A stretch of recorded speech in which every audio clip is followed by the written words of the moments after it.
State Hillary Clinton was on Capitol Hill this week, testifying before both House and Senate committees on the September attack on the consulate in Benghazi. This is her appearance before the House Foreign Relations Committee, chaired by California Congressman Ed Royce. It's 3 hours.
This hearing of the Committee on Foreign Affairs will come to order.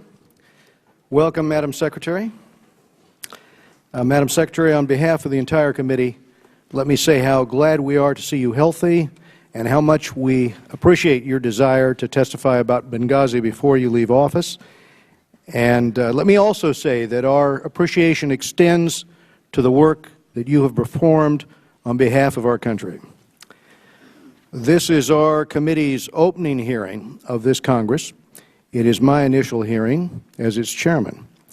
Examining the first murder of a U.S. ambassador in nearly 35 years, the killing of 3 other brave Americans, is not a welcome place to start. But it is necessary. The State Department must learn from its mistakes to better protect its employees, many of whom serve in hostile environments. Unfortunately, threats to Americans abroad are growing, particularly those threats are growing in North Africa. And the attacks last week in Algeria again show the nature of the danger. I support having a wide diplomatic presence. We can't retreat, as you recognized in your testimony. But it has to be done with the safety of our personnel foremost in mind. This committee intends to work with your department in a bipartisan way and to work to improve security. Every organization has its shortcomings. Few welcome them being highlighted. But it's this committee's job to get answers to the tough questions. Our goal is to identify where State Department management broke down, thus failing to protect our people in Benghazi. It is clear that the problem was not confined to a few individuals. The Accountability Review Board, convened by you, Madam Secretary, found, quote, systemic failures and leadership and management deficiencies at senior levels within 2 bureaus of the State Department. According to the Board, these systemic failures led to the, quote, grossly inadequate security in Libya. The Benghazi compound was facing a storm of militancy, a flood of weapons, and facing a deteriorating security environment. Attacks were escalating on the compound, yet the compound was inexplicably forced to rely on unarmed Libyan guards and a militia that included extremist elements. No wonder the Board found a pervasive realization among those in Benghazi that security was not a high priority for Washington, according to the report. The Board found that responsibility stopped at the Assistant Secretary level below the Department's most senior management. This seems to contrast with the recommendation of the 1999 Accountability Review Board on the East Africa bombings, which said that, quote, the Secretary of State should take a personal and active role in security issues. This committee is concerned that the Department's most senior officials either should have known about the worsening security situation in Benghazi or did know something about that security situation. Either way, the point is that security requests were denied. So I'm not sure the board here saw the full picture. And if not, its report is not a complete blueprint for fixing things. The State Department must get this right. Al-Qaeda and its affiliates will very likely be targeting other diplomats for years to come. Madam Secretary, the committee stands ready to help. I learned this morning that you and the administration have proposed legislation to fix the review board, which the committee looks forward to considering. Today's discussion may turn to funding, but when reading the conclusions of the board, one must ask how more money would have made a difference in a bureaucracy plagued by what the board called systemic failures. After all, as the security situation in Libya worsened, the State Department turned away free security assets from the Department of Defense. State Department officials have testified that funding was not an issue. More resources may have been needed in some areas, but the tragedy of Benghazi was rooted in bad decisions. Finally, the Benghazi perpetrators must be apprehended, or they must be killed. It's troubling that Tunisia recently released a key suspect. Poor Libyan cooperation has hampered the FBI's investigation. Success here is a matter of justice, and it's also a matter of signaling to militants that there is no place for them to hide if they attack U.S. personnel. I will now turn to the distinguished ranking member, Mr. Engel, for his opening remarks. Thank you very much, Mr. Chairman, for holding this important meeting. I hope we can use this as an opportunity to seriously examine the steps we need to take to prevent a repeat of the tragedy in Benghazi, rather than engaging in gotcha politics that make it more difficult to achieve this bipartisan goal. Madam Secretary, as the new ranking member on the Foreign Affairs Committee, let me say on behalf of the Democratic members of this committee, we'd like to welcome you back to our committee, and we're glad that you're feeling better. This will likely be your final appearance before our committee, and I want to take this opportunity to let you know how much we appreciate your outstanding and tireless efforts to represent our country in the international community. I have no doubt that you will continue to serve our nation in some capacity, as you have for so many years, and I look forward to working with you in the future. And might I add, as a New Yorker, I feel especially proud of the wonderful and outstanding job you've done as Secretary of State. I think that when we look at the outstanding Secretary of States in our history of our country, you will be right up there at the very, very top. The way you've worked, the tireless effort you've had, crisscrossing the globe so many times, you have just been indispensable to all of us as Americans, and I just want to thank you personally. On behalf of all the Democrats, on behalf of all Americans, Democrats and Republicans, we really want to thank you. Mr. Chairman, the committee has no greater responsibility than making sure that the men and women of the State Department, USAID, and other public servants who work abroad are provided the security they deserve. We must do what we can to minimize the threats faced by our diplomats and aid workers, but we must also recognize that some risk is inherent in the practice of effective diplomacy. We cannot advance America's interests around the world if we isolate ourselves behind embassy walls or limit the deployment of our diplomats to low-risk environments. Let's not learn the wrong lesson from today's hearing. The Accountability Review Board, or ARB, convened by Secretary Clinton, found a number of failures that resulted from a lack of leadership in 2 State Department bureaus, as well as woefully inadequate local security in Benghazi. Clearly, mistakes were made. But let's be absolutely clear. Barack Obama was not responsible for the Benghazi attack any more than George W. Bush was responsible for the 9/11 attacks, or Ronald Reagan was responsible for the attacks on our Marine barracks in Beirut, which killed over 200 Marines. And frankly, whether it was called a terrorist attack or not, in the immediate aftermath, as far as I'm concerned, is irrelevant. We just have to make sure that it never happens again. so that in the future our people are protected. That's what I want to get out of all of this. So, Madam Secretary, we commend you for accepting all of the ARB recommendations and welcome your commitment to begin implementing them by the time you leave the Department. Even before the ARB submitted its conclusions, the Department moved to address certain shortcomings through its increased security proposal. The vast majority of the funding for this proposal would come from funds previously appropriated for lower priority programs, and I hope Congress will move without delay to give the Department the transfer authority it needs to start applying these changes. It is important to remember that security is not a one-off endeavor.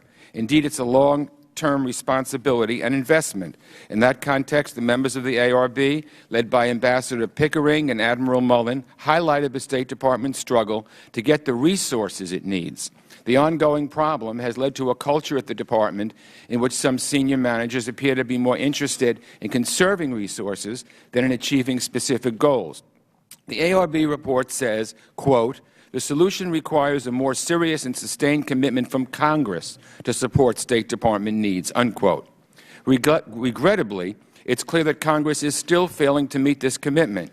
In the most recent State Department funding bill, approved by the House Appropriations Committee, the administration's request for embassy security, construction, and maintenance was cut by $112 million, and worldwide security protection reduced by $149 million. The Senate, by comparison, did not cut either account. So let me again reiterate what I just said about Congress's responsibility. Over the past 2 years alone, the administration's request for diplomatic security funding has been slashed by more than $500 million in Congress. This makes it impossible for the State Department to build enough new, secure diplomatic facilities or improve those that already exist. The current appropriations bill for fiscal 2013 continues this negative trend. The measure reported out of the House Appropriations Committee hacked base funding for worldwide security protection and embassy security construction and maintenance by more than $260 million. The Senate Appropriations Committee fully funded both requests. So what I'm saying here is that we have much work to do for ourselves. If we truly want to maintain a global reach, then we need to make the necessary investments in safeguarding our personnel who serve in dangerous environments. So, Mr. Chairman, you have indicated your intention to work on a State Department authorization bill, and I would like to work with you in a bipartisan manner to craft legislation that improves the Department's ability to manage its resources and provides the funding necessary to secure our people and facilities globally. So I thank you, and I look forward to the Secretary's testimony. Thank you, Mr. Engel. To help us understand the State Department's response to the Benghazi attack, we are joined today by Hillary Rodham Clinton, the 67th Secretary of State. She has had a long career in public service, and for the past 4 years, Secretary Clinton has served as President Obama's Secretary of State. She will soon move on to the next chapter in her distinguished career. Madam Secretary, without objection, your full statement will be made part of the record, and all members here will have 5 days to submit statements and questions for the record, subject to the limitations of the committee rules. Madam Secretary, please begin. Thank you very much, Mr. Chairman, and I thank you and the ranking member and members of the committee, both of long-standing tenure and brand-new members, and I appreciate your patience for me to be able to come to fulfill my commitment to you, actually to the former chairwoman, that I would be here to discuss the attack in Benghazi. I appreciate this opportunity. I will submit my full testimony for the record. I want to make just a few points. First, the terrorist attacks in Benghazi that claimed the lives of 4 brave Americans, Chris Stevens, Sean Smith, Tyrone Woods, and Glenn Doherty, are part of a broader strategic challenge to the United States and our partners in North Africa. I think it's important we understand the context for this challenge as we work together to protect our people and honor our fallen colleagues. Any clear-eyed examination of this matter must begin with this sobering fact. Since 1988, there have been 19 accountability review boards investigating attacks on American diplomats and their facilities. Since 1977, 65 American diplomatic personnel have been killed by terrorists. In addition to those who have been killed, we know what happened in Tehran with hostages being taken in 1979, our embassy and Marine barracks bombed in Beirut in 1983, Khobar Towers in Saudi Arabia in 1996, our embassies in East Africa in 1998, consulate staff murdered in Jeddah, Saudi Arabia in 2004, the Coast attack in Afghanistan in 2009, and too many others. But I also want to stress the list of attacks that were foiled, crises averted, and lives saved is even longer. We should never forget that the security professionals get it right more than 99% of the time against difficult odds because the terrorists only need to get it right once. That's why, like all my predecessors, I trust the diplomatic security professionals with my life. Let's also remember that, as the chairman and the ranking member pointed out, administrations of both parties, in partnership with Congress, have made concerted and good faith efforts to learn from the tragedies that have occurred, to implement recommendations from the review boards, to seek the necessary resources to better protect our people in a constantly evolving threat environment. In fact, Mr. Chairman, of the 19 accountability review boards that have been held since 1988, only 2 have been made public. I want to stress that because the 2 that have been made public, coming out of the East Africa embassy bombings, and this one, are attempts, honest attempts by the State Department, by the Secretary Albright, and myself, to be as transparent and open as possible. We wanted to be sure that whatever these independent, nonpartisan boards found would be made available to the Congress and to the American people. Because as I have said many times since September 11th, I take responsibility, and nobody is more committed to getting this right.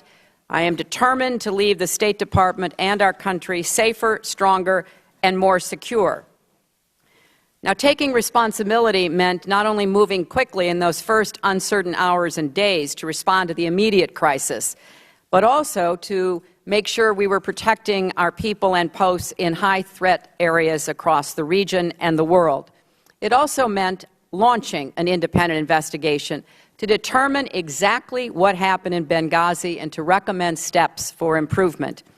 And it also meant intensifying our efforts to combat terrorism and support emerging democracies in North Africa and beyond. Let me share briefly the lessons we have learned up until now. First, let's start on the night of September 11th itself and those difficult early days. I directed our response from the State Department and stayed in close contact with officials from across our government and the Libyan government. So I did see firsthand what Ambassador Pickering and Chairman Mullen called timely and exceptional coordination. No delays in decision-making, no denials of support from Washington or from our military. And I want to echo the review board's praise for the valor and courage of our people on the ground, especially our security professionals in Benghazi and Tripoli. The board said our response saved American lives in real time, and it did.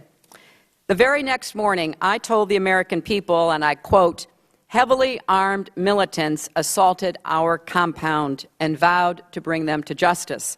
And I stood later that day with President Obama as he spoke of an act of terror. Now, you may recall, at this same time period, we were also seeing violent attacks on our embassies in Cairo, Sana'a, Tunis, and Khartoum, as well as large protests outside many other posts from India to Indonesia, where thousands of our diplomats serve. So I immediately ordered a review of our security posture around the world with particular scrutiny for high-threat posts. And I asked the Department of Defense to join interagency security assessment teams and to dispatch hundreds of additional Marine security guards. I named the first Deputy Assistant Secretary of State for high-threat posts so that missions in dangerous places get the attention they need. And we reached out to Congress to help address physical vulnerabilities, including risks from fire, and to hire additional diplomatic security personnel and Marine security guards.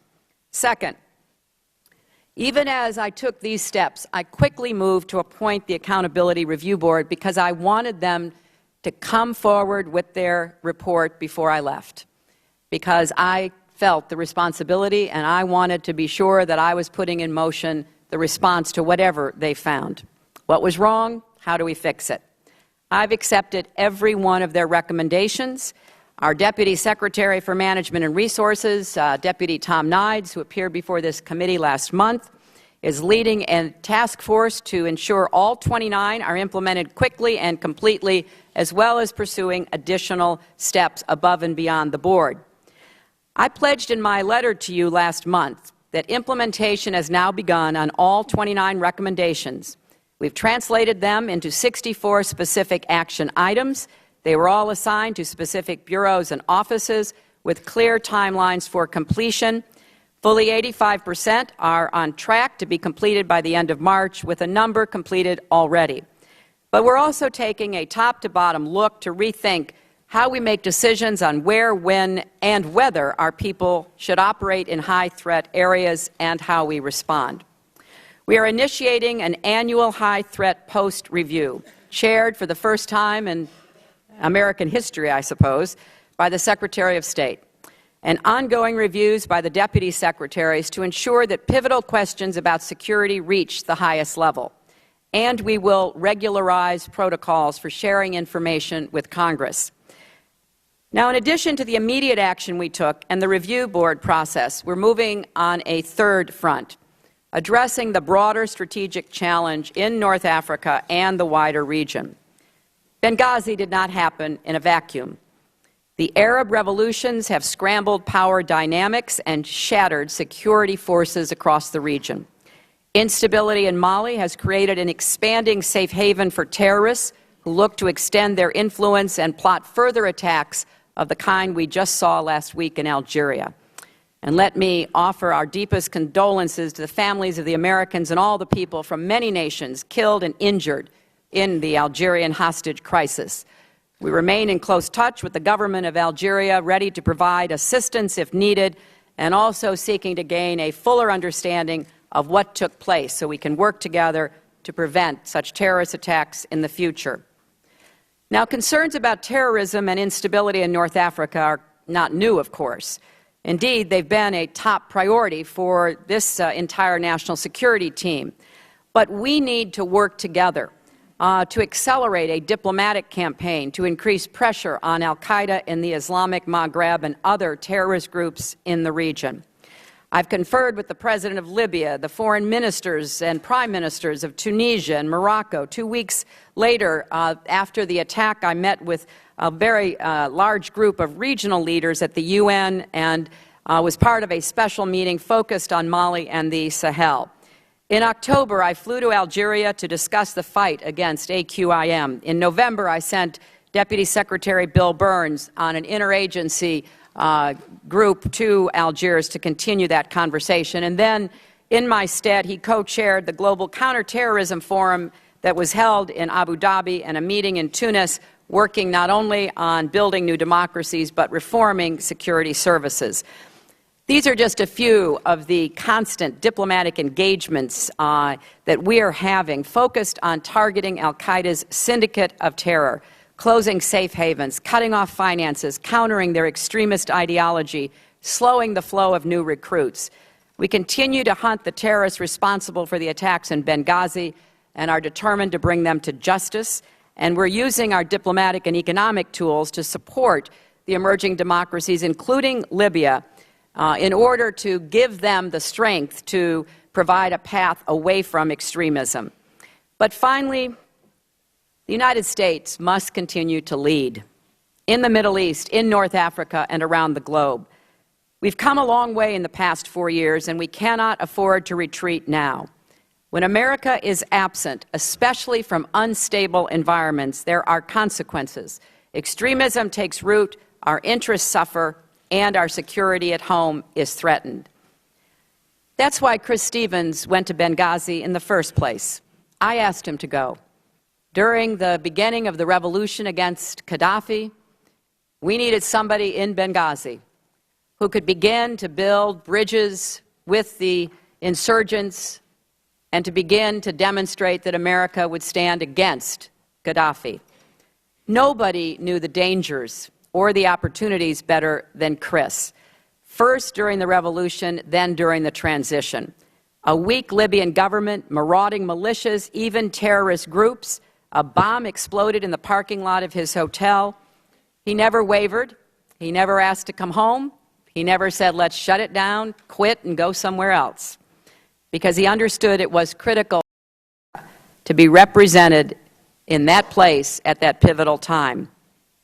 So, Mr. Chairman, we do have to work harder and better to balance the risks and the opportunities. Our men and women who serve overseas understand that we do accept a level of risk to represent and protect the country we love. They represent the best traditions of a bold and generous nation. They cannot work in bunkers and do their jobs, but it is our responsibility to make sure they have the resources they need to do those jobs and to do everything we can to reduce the risks they face. For me, this is not just a matter of policy, it's personal, because I've had the great honor to lead the men and women of the State Department and USAID, nearly 70,000 serving here in Washington and at more than 275 posts around the world. They get up and go to work every day, often in difficult and dangerous circumstances, thousands of miles from home, because they believe the United States is the most extraordinary force for peace and progress the earth has ever known. And when we suffer tragedies overseas, the number of Americans applying to the Foreign Service actually increases. That tells us everything we need to know about the kind of patriots I'm talking about. They do ask what they can do for their country, and America is stronger for it. So today, after 4 years in this job, traveling nearly 1 million miles and visiting 112 countries, my faith in our country and our future is stronger than ever. Every time that blue and white airplane carrying the words United States of America touches down in some far-off capital, I feel again the honor it is to represent the world's indispensable nation.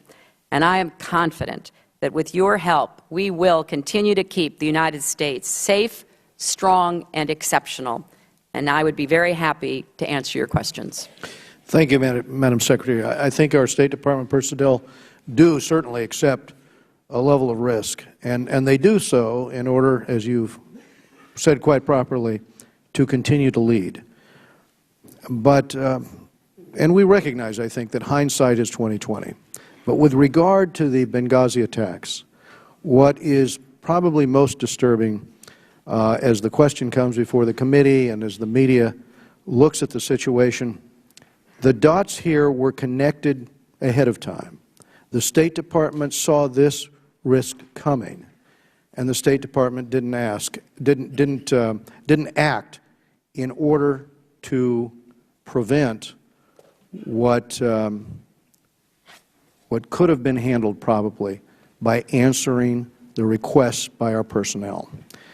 So if we look at the State Department email exchange on top officials in the Bureau, written right after the assassination attempt on the British ambassador in June of 2012, here's the exchange. Quote, "This is very concerning when you start putting the events together, the anti-American demonstration, the attack on our compound, and now the UK motorcade attack. If the tide is turning and they are now looking for Americans and Westerners to attack, that is a game changer. We are not staffed or resourced adequately to protect our people in that type of environment. We are a soft target," unquote. So here's the point. Senior officials fully appreciated the grave threats in Benghazi. They knew that al-Qaeda was there. They knew that our security was insufficient. But instead of adding security, in this case they took it away. they withdrew mobile security detachment teams.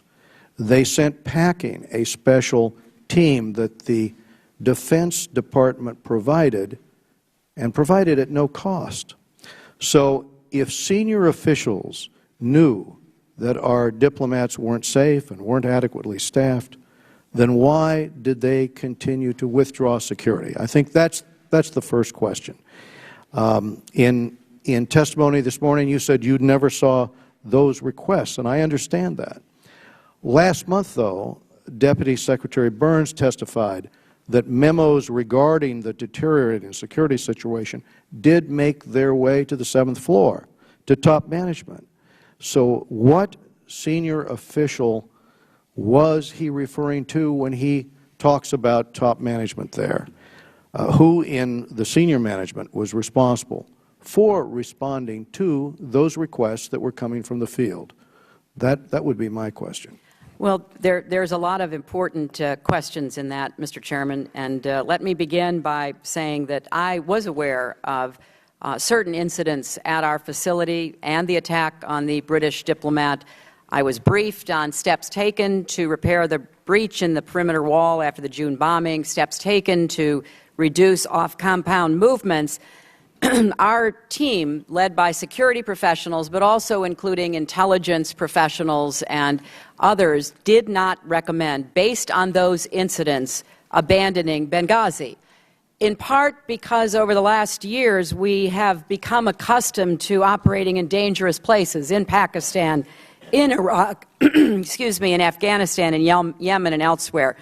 And we do, as by necessity, rely on security professionals to implement the protocols and procedures necessary to keep our people safe. And as I said in my opening statements, I have a lot of confidence in them because, you know, most of the time they get it right. But I was also engaged, and I think this is what Deputy Secretary Burns was referring to, in the issues related to the deteriorating threat environment, particularly in Libya. There were other places across the region we were also watching to try to see what we could do to support the Libyan government to improve the overall stability of their country, to deal with the many militias. We have many programs and actions that we were working on. I had a number of conversations with leading Libyan officials. I went to Libya in October of 2011. In fact, shortly before the attack on Benghazi, we approved Libya for substantial funding from a joint state DoD account for border security, CT capabilities, and WMD efforts. So I want to just clarify that there were specific instances and assessments going on primarily by the security professionals related to individual posts, including Benghazi. But what I saw was a communique which indicated that, in fact, those assets, like the security site team, were in fact pulled. You had free of cost here from the Department of Defense, a team in place, and on about August 15th, some weeks before the attack, the question is, can we extend that security team? And the answer is no. It would be embarrassing to our agency if that agency is providing the protection. That struck me as a little bit of the problem that we had before between the CIA and the FBI, between, you know, two agencies that were more focused perhaps on the rivalry than they were on providing the security. And we're full circle, and now, based on the literal reading of those memos, here you had the requests. So that's my question. Okay, they didn't come to the conclusion that we should increase security, but what about the question of having with security actually withdrawn August 15th in terms of the security site team provided by the Department of Defense? Well, I'm glad you raised that. The ARB looked into this, as it looked into everything. It does not even discuss the SST or recommend that our personnel on the ground should have asked for its continued deployment. And I think that's in part because the SST was based in Tripoli. Right. It hardly ever, less than 2% of the entire time it was in Libya, did it even go to Benghazi. Its responsibilities, which were about the siting of and security of the embassy were focused on Tripoli, and it was not an open-ended arrangement as it has been understood. It was intended as an interim measure, and the experts who were there played vital roles. They were communications specialists, airfield specialists, trained medics. They helped to stand up our embassy in Tripoli when we reopened it. And I think it's important that they were very helpful with the embassy, but at the end of the day, they really were not focused on, nor did they pay much attention to Benghazi. And I think since their primary mission was at the embassy did acquire a lot of assets, and that was the decision that they should not be extended for a third time. Madam Secretary, thank you. We're going to go to Mr. Engel of New York. Thank you very much, Mr. Chairman. Madam Secretary, you and the State Department have rightfully taken responsibility for what happened, convened the ARB, and you're implementing its recommendations. But as I said in my opening statement, we need to be clear-eyed that there is blame to share right here in Congress. Over the past 2 years alone, the administration's request for diplomatic security funding has been slashed by more than $500 million in Congress, and the current appropriations bill for fiscal 2013 continues this negative trend by slashing funding for worldwide security protection, embassy security, construction and maintenance by more than $260 million. So I'd like to ask you, Madam Secretary, do you think that Congress has provided adequate resources for diplomatic security in recent years? Can you talk about security priorities you have not been able to complete due to an inadequate budget? And what advice would you give the committee as it considers funding to protect our diplomats? And I want to also add, what would happen even worse to the security of our diplomats and our diplomatic facilities if there is a sequester or worse, a government shutdown? Has the State Department begun planning for the dangers of Congress not agreeing on a budget? Well, Congressman Engel, this is a bipartisan problem. Since 2007, the Department has consistently requested greater funding for embassy construction and diplomatic security, but with the exception of 2010, the Congress has consistently enacted less than requested. Most notably in 2012, the Department received $340 million less than requested, close to 10% less. Now, over the last 2 years, cuts to the embassy construction, security, and maintenance budget was almost 10% of that as well. Now, the ARB, and I would refer to them because, you know, they had an independent view of this, has recommended an increase in facilities funding to $2.2 billion per year to restore the construction levels that were called for in the 1998 ARB report. But I think it's also fair to make the point the ARB made. Consistent shortfalls have required the government to try to prioritize, and the Department has attempted to do that.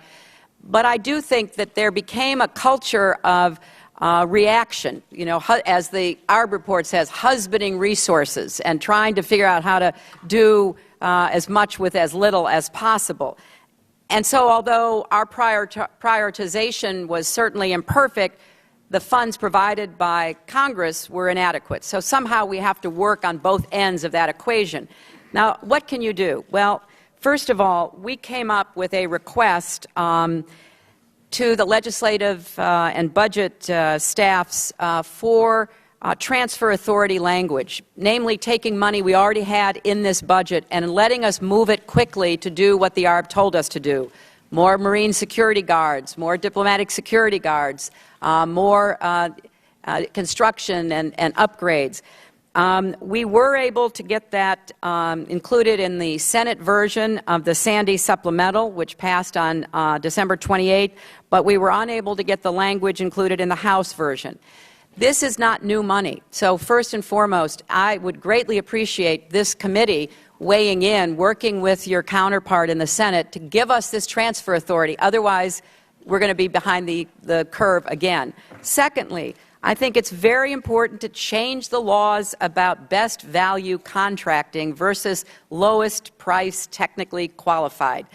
By statute, the State Department local guard contracts in dangerous places like Libya and everywhere else except Iraq and Afghanistan must be awarded using a lowest price technically acceptable selection process. We have requested a change in the legislation that would allow us to use some discretion to try to deal with the varieties and vagaries of these local guard forces. We currently have it, as I said, in Afghanistan, Iraq, and Pakistan, but it's going to expire. So that's something else that I would respectfully ask this committee to look into. And finally, the point that the chairman made and that you echoed, Congressman, an authorization. You know, working on an authorization. I was on the Armed Services Committee in the Senate. We did an authorization every year, no matter what was going on in the world. It was a great organizing tool. It made sure that our defense needs were going to be met. I believe that in the world in which we're living, our diplomacy and development needs are very important, but we don't have the same focus. And so working with the Senate Foreign Relations Committee on an authorization where you can look at everything and you can have subcommittees really delving into all of these different issues, coming up with an authorization, I think, would be a great step forward. Thank you. Thank you, Madam Secretary. Eliana Ross-Leitonen from New York. Well, they eventually retire. From Florida. They retire from New York to Florida. From Florida. We'll take them either way. New Jersey, New York, come on down. Madam Secretary, there are a lot of New Yorkers already down there, I think, aren't there? But you can only vote once, remember. We're very, very picky about that. Thank you for the positive working relationship that we have had during your tenure at the State Department. I request that I get written responses for the questions that I'm going to ask. First, why were you not interviewed for the review board by the review board investigators? How can this review be considered thorough when the person at the top, the Secretary of State, was not part of the investigation? That's what was said in our open hearing when it was confirmed that you were never questioned for this report, and I think that's outrageous. Also, the State Department was clearly allowing the false narrative that department officials were being held accountable for what went wrong in Benghazi, for ignoring the threat, and it was perceived as fact. Look at these headlines. The New York Times, 4 are out at State Department after scathing report on Benghazi attack. Not true. Heads roll at the State Department. Not true. Yet State did nothing to correct the record. Here we are 130 days after the terrorist attack. Why did you not take steps publicly to correct this false narrative, even up to including today? Even when your deputies, Burns and Nides, testified before us, they both said that steps were being taken to discipline those State Department officials when, in fact, no significant action had or has occurred. There's just been a shuffling of the deck chairs. Do you find it acceptable that state officials responsible for this lack of leadership and mismanagement, for ignoring a security request during the Benghazi attack and before, remain employed within the State Department? Also, the accountability report cites several systemic failures at the department that cannot be overlooked or ignored. Given that State was aware of the dangerously declining security situation in Benghazi, as pointed out by a chairman, the assassination attempt on the British ambassador, other attacks on Western interests, why did State not immediately revamp our security protocols prior to the September 11th attacks?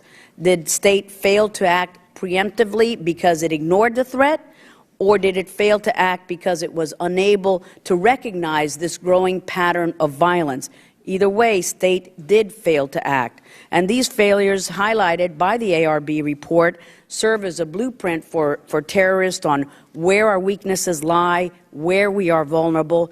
So what actions have you taken to ensure that when another embassy, another consulate sound the alarm on security threats, as it happened in Benghazi, that those requests are not yet again ignored? And as we examine the willingness and capacity of host countries in the region, we must condition aid to these high-threat posts based on their cooperation with the United States. I hope that we do that. Now, regarding the state's request for more money, I think it's worth pointing out that some State Department officials have stated that budget constraints are not to blame for the loss of lives in Benghazi. However, the State Department is notorious for wasteful spending and continues to have misplaced funding priorities. Between the State Department, Treasury, and USAID, the fiscal year 2012 request for a global climate change initiative is over $1.3 billion. Now, what do we think, or what do you think is a higher priority and a better use of taxpayers' money, national security or global climate change? This money could have been used for embassy construction, for hiring more diplomacy security agents, for providing our post and personnel overseas with adequate equipment and training. So, and there's more that I can't get to, but certainly I would appreciate your written answers, including the 64 specific action items that you will be taking on the task force recommendation, and we look forward to getting a detailed report here in Congress on explaining their justification, their itemized funding layout, etc. So thank you, Madam Secretary, for the time.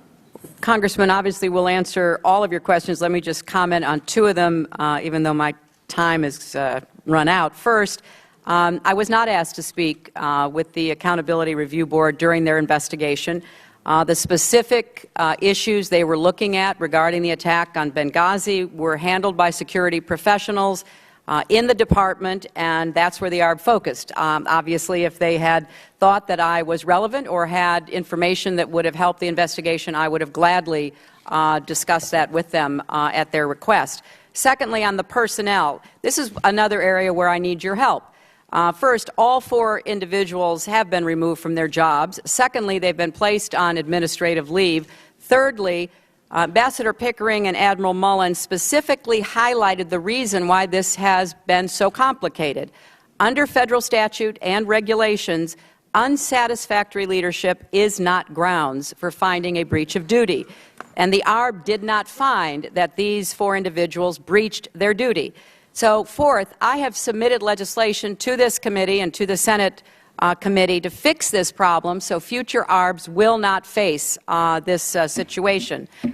Because I agree with you, there ought to be more leeway given to the ARBs, but under current law, they were limited. Madam Secretary, we'll be working to fix that problem.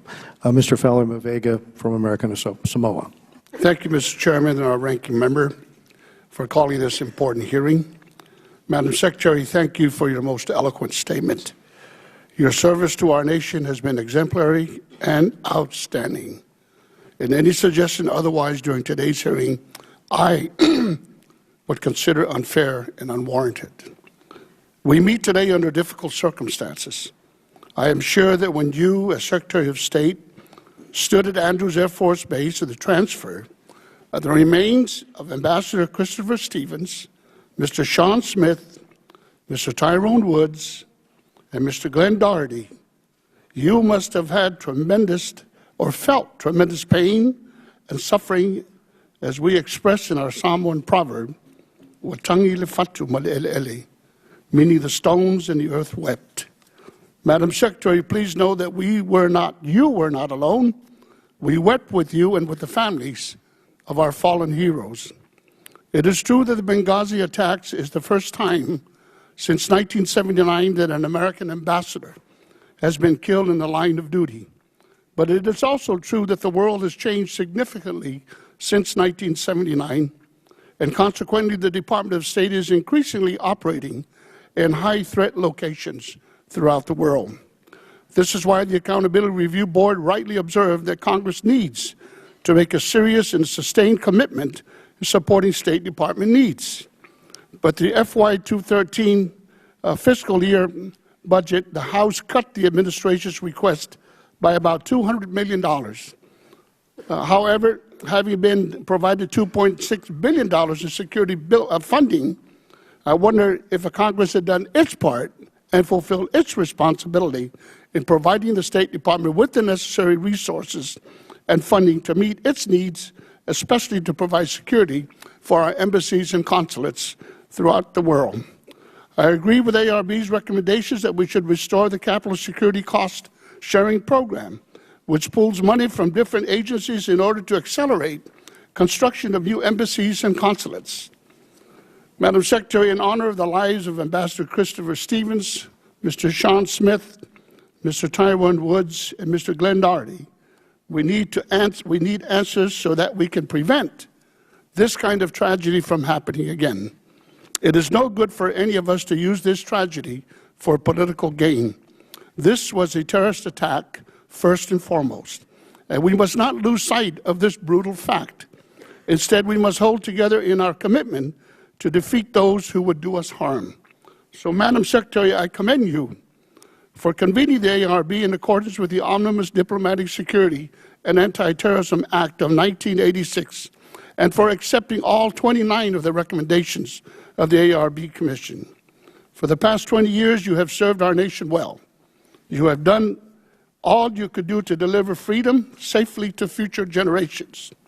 I salute you, and I look ahead to 2016, wishing you much success in extending to you my highest regards. I do have one question, or a couple if I have the time. Madam Secretary, I note with interest one of your quotes, or statement here that this is why Ambassador Chris Stevens went to Benghazi. I want to get the sense that the commitment that our Foreign Service officers throughout the world is second to none, even at the risk of their lives. And I wish, and my colleagues would understand, yes, we have logistical problems, yes, we have funding, but the fact that these people willingly did this, not only because of his love for the leaders and the people of Libya, but because he was so proud to represent this great nation of ours. And I would like to ask you if you could elaborate just a little further what you meant by this, that Ambassador Stevens went to Benghazi in the first one, knowingly the dangers were there, he went still. Could you please comment on that? Well, Congressman, I think it is absolutely the case that we have a foreign service that is composed of men and women who take on these responsibilities because they love our country. They go in with their eyes wide open. They learn languages. They immerse themselves in cultures. They go out to the Foreign Service Institute and hone their skills. And Chris Stevens was one of our very best. He started off in the Peace Corps in Morocco, was a fluent Arabic speaker, had served with distinction throughout the Arab world. And when I asked if he would be interested in going to Benghazi, where we had nothing when he first went, where he bunked up in a hotel, we didn't have any support to speak of, he was thrilled, and he understood immediately what it would mean. In the wake of this tragedy, this terrible terrorist attack, I think one of the most poignant events has been overlooked, and that is what happened after the Libyan people from Benghazi to Tripoli learned that Chris Stevens, someone whom they had gotten to know, whom they trusted and admired, had been murdered. They went out into the streets. They protested themselves, thousands, tens of thousands, far more than the dozens of highly armed invaders of our compound and our annex. And they made it clear that that was not the kind of country they were trying to build. So in some ways, Chris's faith after his death was certainly validated. Thank you, Mr. Chairman. Thank you, Madam Secretary. Mr. Smith of New Jersey. Thank you, Mr. Chairman. Welcome, Madam Secretary. We all deeply mourn the tragic loss of 4 extraordinarily brave Americans, including our distinguished Ambassador Christopher Stevens. But one of my top concerns is that we seem to be relearning the same lessons again and again and again. Madam Secretary, after the August 1988 bombings of U.S. embassies in Kenya and Tanzania, Admiral Krause sat exactly where you sit, that was 12 years ago, and told the subcommittee that I chaired at the time that, quote, in our investigations of the bombings, the ARB boards were shocked how similar the lessons learned were to those drawn by the Bobby Inman Commission some 14 years before that. In other words, in 1985. In direct response, I authored a bipartisan law, the Admiral Nance Meg-Donovan Foreign Relations Act, and in it we had a title, the Secure Embassy Construction and Counterterrorism Act of 1999, to upgrade diplomatic security and residences, to improve threat assessments and facilities, emergency action plans, security threat lists, perimeter distances, that is setbacks, for example, crisis management training, diplomatic security training, rapid response procedures, storage or emergency equipment like fire suppressant capabilities, and increased anti-terrorism in Africa. Before 1998, there were 1,000 security specialists. Today, there are over 3,100. I agree we need more, but how present-day security personnel and assets are deployed are, above all, a leadership issue. And clearly, we have and had the diplomatic security assets that could have been deployed to Benghazi. When it comes to what you knew, Madam Secretary, and what requests were made of you and the Department to beef up security in Benghazi, there are disturbing parallels to Kenya and Tanzania. Prior to East Africa terrorist bombings, U.S. Ambassador to Kenya Prudence Bushnell repeatedly asked Secretary Madeleine Albright for more security upgrades, and the ambassador's request was rejected, and the loss of life, as we all know, was horrific. There are numerous press reports that U.S. Ambassador to Libya, Chris Stevens, and his team made repeated requests for security assistance.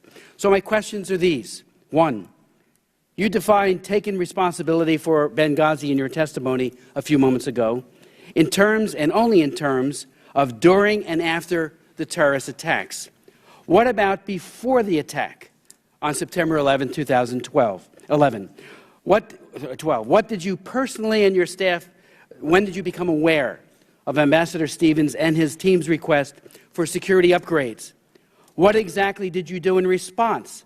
You obviously were very close to him. Did he ask you personally at any time? When you say a moment ago that Ambassador Pickering's ARB perhaps didn't think you relevant to be interviewed, you're the most relevant person of all. You're the leader. You're on top of it all. So I would join with my colleague, Elena Ross-Layton. You should have been interviewed and very important questions asked. And were you personally in any way at fault? Well, first, Congressman, I'm well aware of the work that you did after the 1998 bombings, and I think that work and the legislation that you championed has been very important in protecting our people around the world. We have been not only reviewing but continuing to implement the recommendations of all the former ARBs, and the 18 previous ARBs resulted in 164 recommendations, and we have been very clear that the overwhelming majority have been implemented. A handful such recommendations were, by their very nature, requiring continuous implementation, like what kind of security upgrades or radio communication was necessary.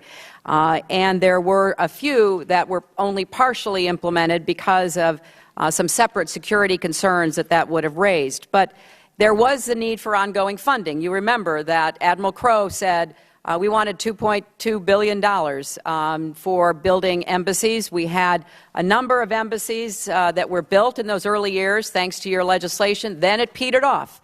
You know, we put so much time and attention into Iraq and Afghanistan, trying to make sure that we secured our people there. We sent a lot of our diplomatic security personnel there. And so we had a slowdown over a number of years in our ability to build new Inman facilities. Understood. And now the latest ARB is saying, let's get back and do this again because there's no substitute for it. I'm almost out of time, Madam Secretary. When did you become aware of Ambassador Stevens' requests, and how did you respond to it? And did he ever personally ask you to be involved? No. No, and you didn't get in? No, that any of the requests, any of the cables having to do with security did not come to my attention. Mr. Sherman from California. Madam Secretary, it's a shame that this is your last appearance before our committee, and I would have thought that your last appearance would be a chance for us to review your outstanding record as one of our great secretaries of state, whether it be leading efforts to enforce sanctions on Iran your work supporting women's rights around the world, engaging with civil society, and restoring and maintaining American influence in a very difficult era. And I would have thought that your last hearing would be your chance to give us some advice for what to do over the next 4 years and beyond. I take seriously your very strong advice, because I happen to agree with it, that it's about time we pass an authorization bill through both houses of Congress. But instead, we're here at, I guess, our third hearing to deal with the tragic events in Benghazi, because it is a chance for each political party to beat up on the other. We can talk about how Republicans didn't provide you with resources. We can talk about the administration inside the State Department. So I would hope that maybe we'd get you to come back again. I realize that would be gratis. You wouldn't even be on the government payroll at that time, and do the hearing that I'd like to have, which is getting your input on the bigger issues of foreign policy. Ultimately, the security of our diplomats depends on the host country. This is all a discussion about, well, there might have been 5 security people on the ground, and if only there had been more funding, more deployment, this cable, that cable, maybe there would have been 8 or 9 security people on the ground, which might have led to more protection, might have led to more casualties. And here in Washington, the decision was made to provide well more than 16 security people to Libya, and nobody that I know of in Washington was involved in the issue of how many of those were in Benghazi, either going with the ambassador or there in advance. So the decision that all 16 weren't with him was a decision that you can't blame either political party or anyone in Washington for. Ultimately, all we can have at our embassies is enough to stave off a militant attack for a few hours. And after that, if the host country doesn't come to the rescue, it doesn't matter whether we have 3, 6, 12, 16, or 36 armed guards and Marines at the location. One aspect of protecting our diplomats in the future is bringing to justice the criminals who did this time. We did a lot for the people of Libya. We did a lot for those who are now ruling Libya. How would you appraise their efforts to cooperate with us in the investigation? And does this Libyan government have the will and the capacity to arrest suspects involved?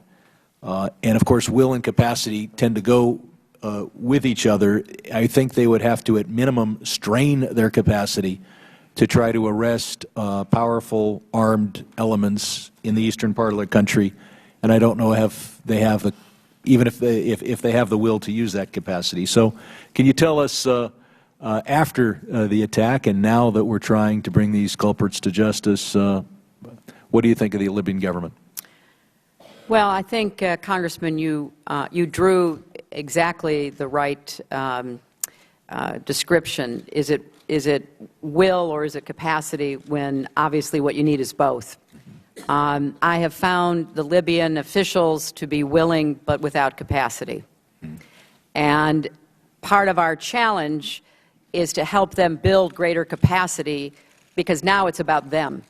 You know, it's not only about what happened to us in Benghazi, which every official in the Libyan government was deeply upset about, but they have their own problems now. They're having leaders attacked and assassinated on a regular basis. So we have to do more to help them build up their security capacity. And again, I would ask this committee to work with us. There are holds on a lot of the security funding that would go to Libya to assist them in building capacity. There are those I know in the Congress who say, look, Libya is a wealthy nation.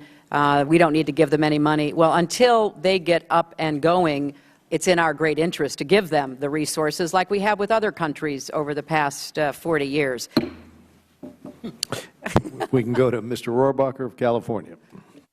Thank you very much, Mr. Chairman, and thank you for being with us today and putting yourself through this. Thank you.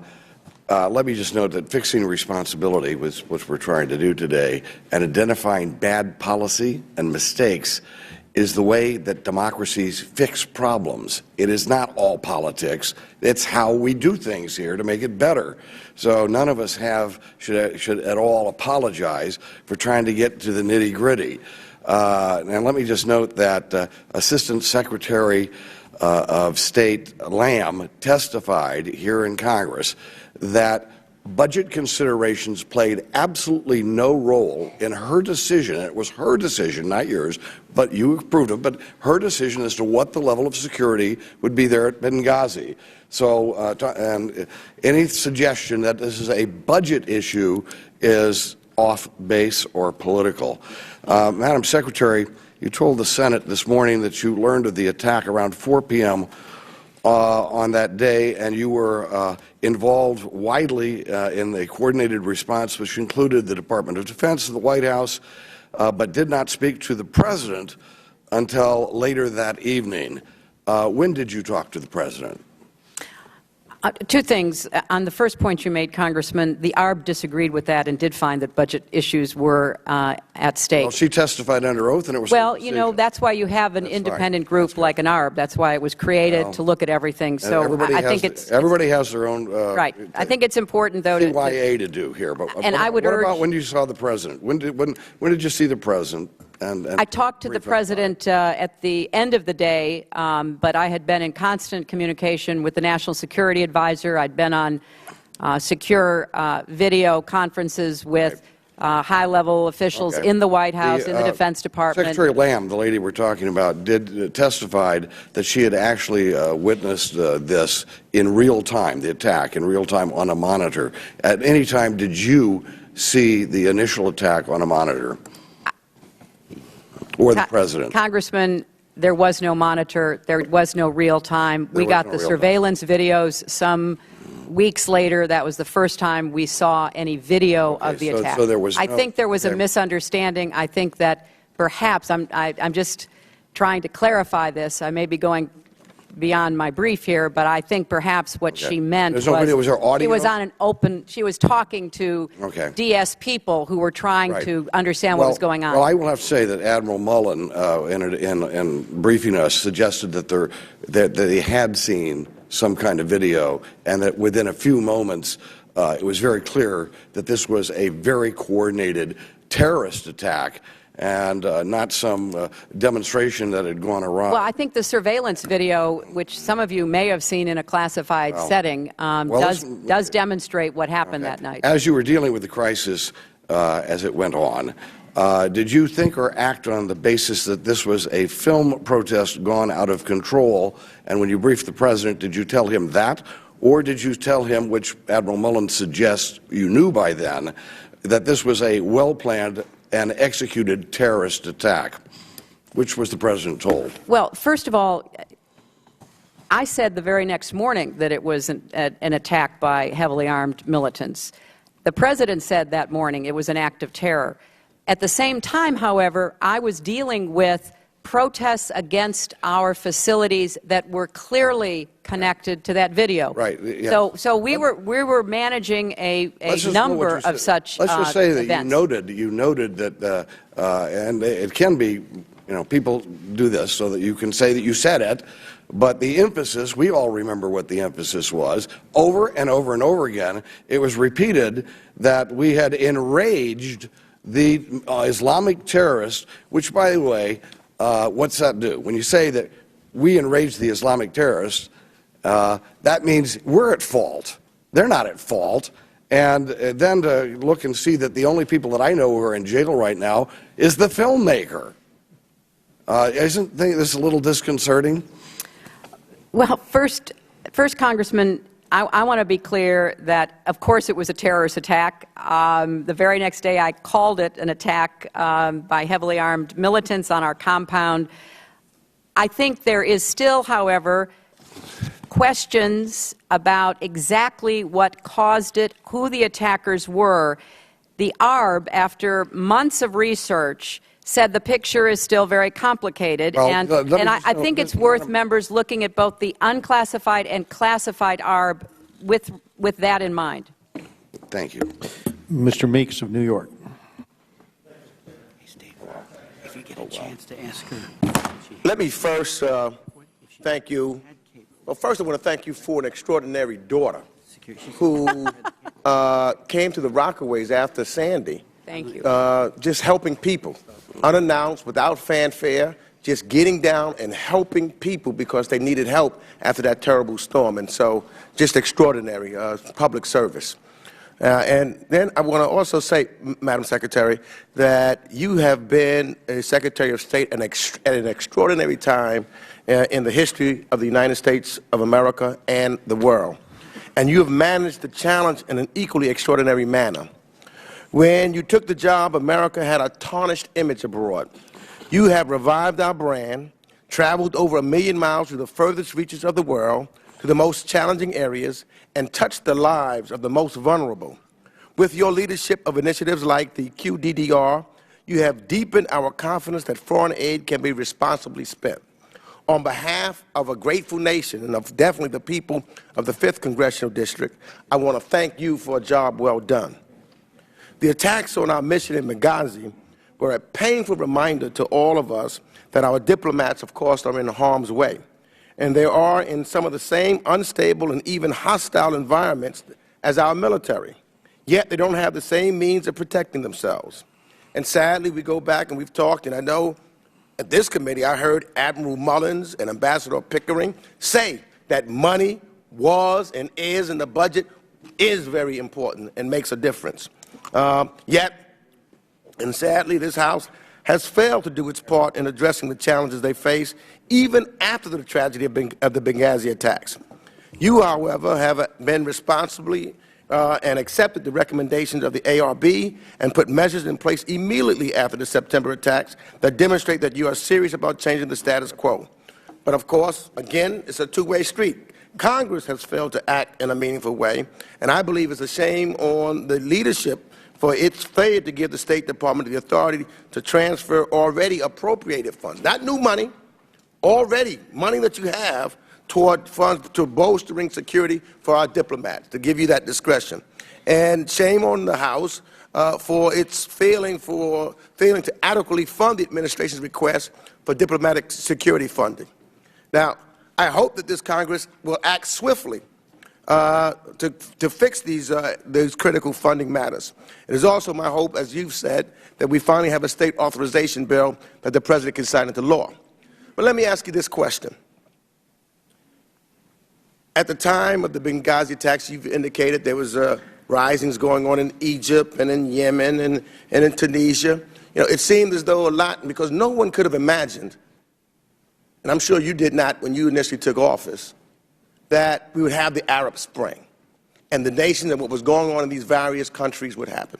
I want to ask you a question that's somewhat, I guess, what Mr. Sherman was asking about, because just to get your thoughts on what we might do as members of Congress and how we might move forward with the nations of the Arab Spring so that maybe that is a way that we can prevent these kinds of things from happening in the future. Well, it's an excellent question, Congressman, and deserves a very thoughtful answer longer than the time I have. But let me just make 3 quick points. First, we cannot retreat from, give up on, turn our backs on these new Arab Spring revolutionary countries and new regimes. They are very new. Most of them have leaders that have never run anything. They have come from backgrounds where they are suspicious of security because security was a dirty word. It threw them in jail. It, harassed themselves and their families. So we have to do some work, and that work requires that we stay engaged. Secondly, we have to do a much better job in helping rebuild security apparatus that can be used. Quick example, we had a terrible assault on our embassy in Tunis.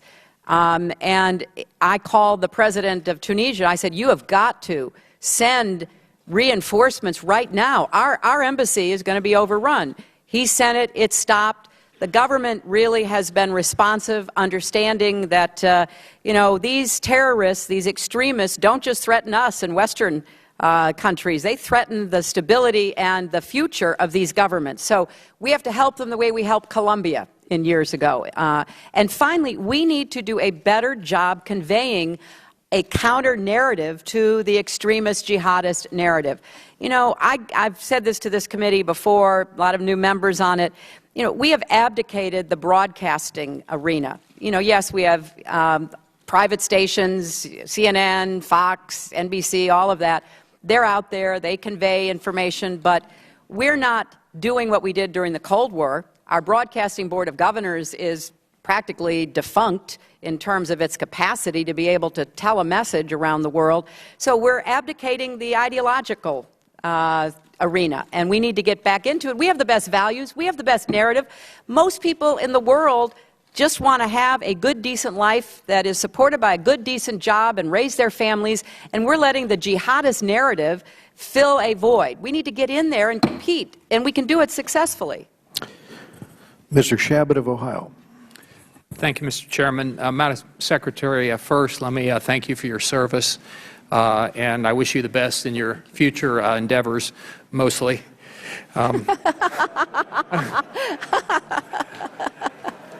I've got a couple of questions, but I do want to take a moment or two to say a couple of words about our late Ambassador, Chris Stevens.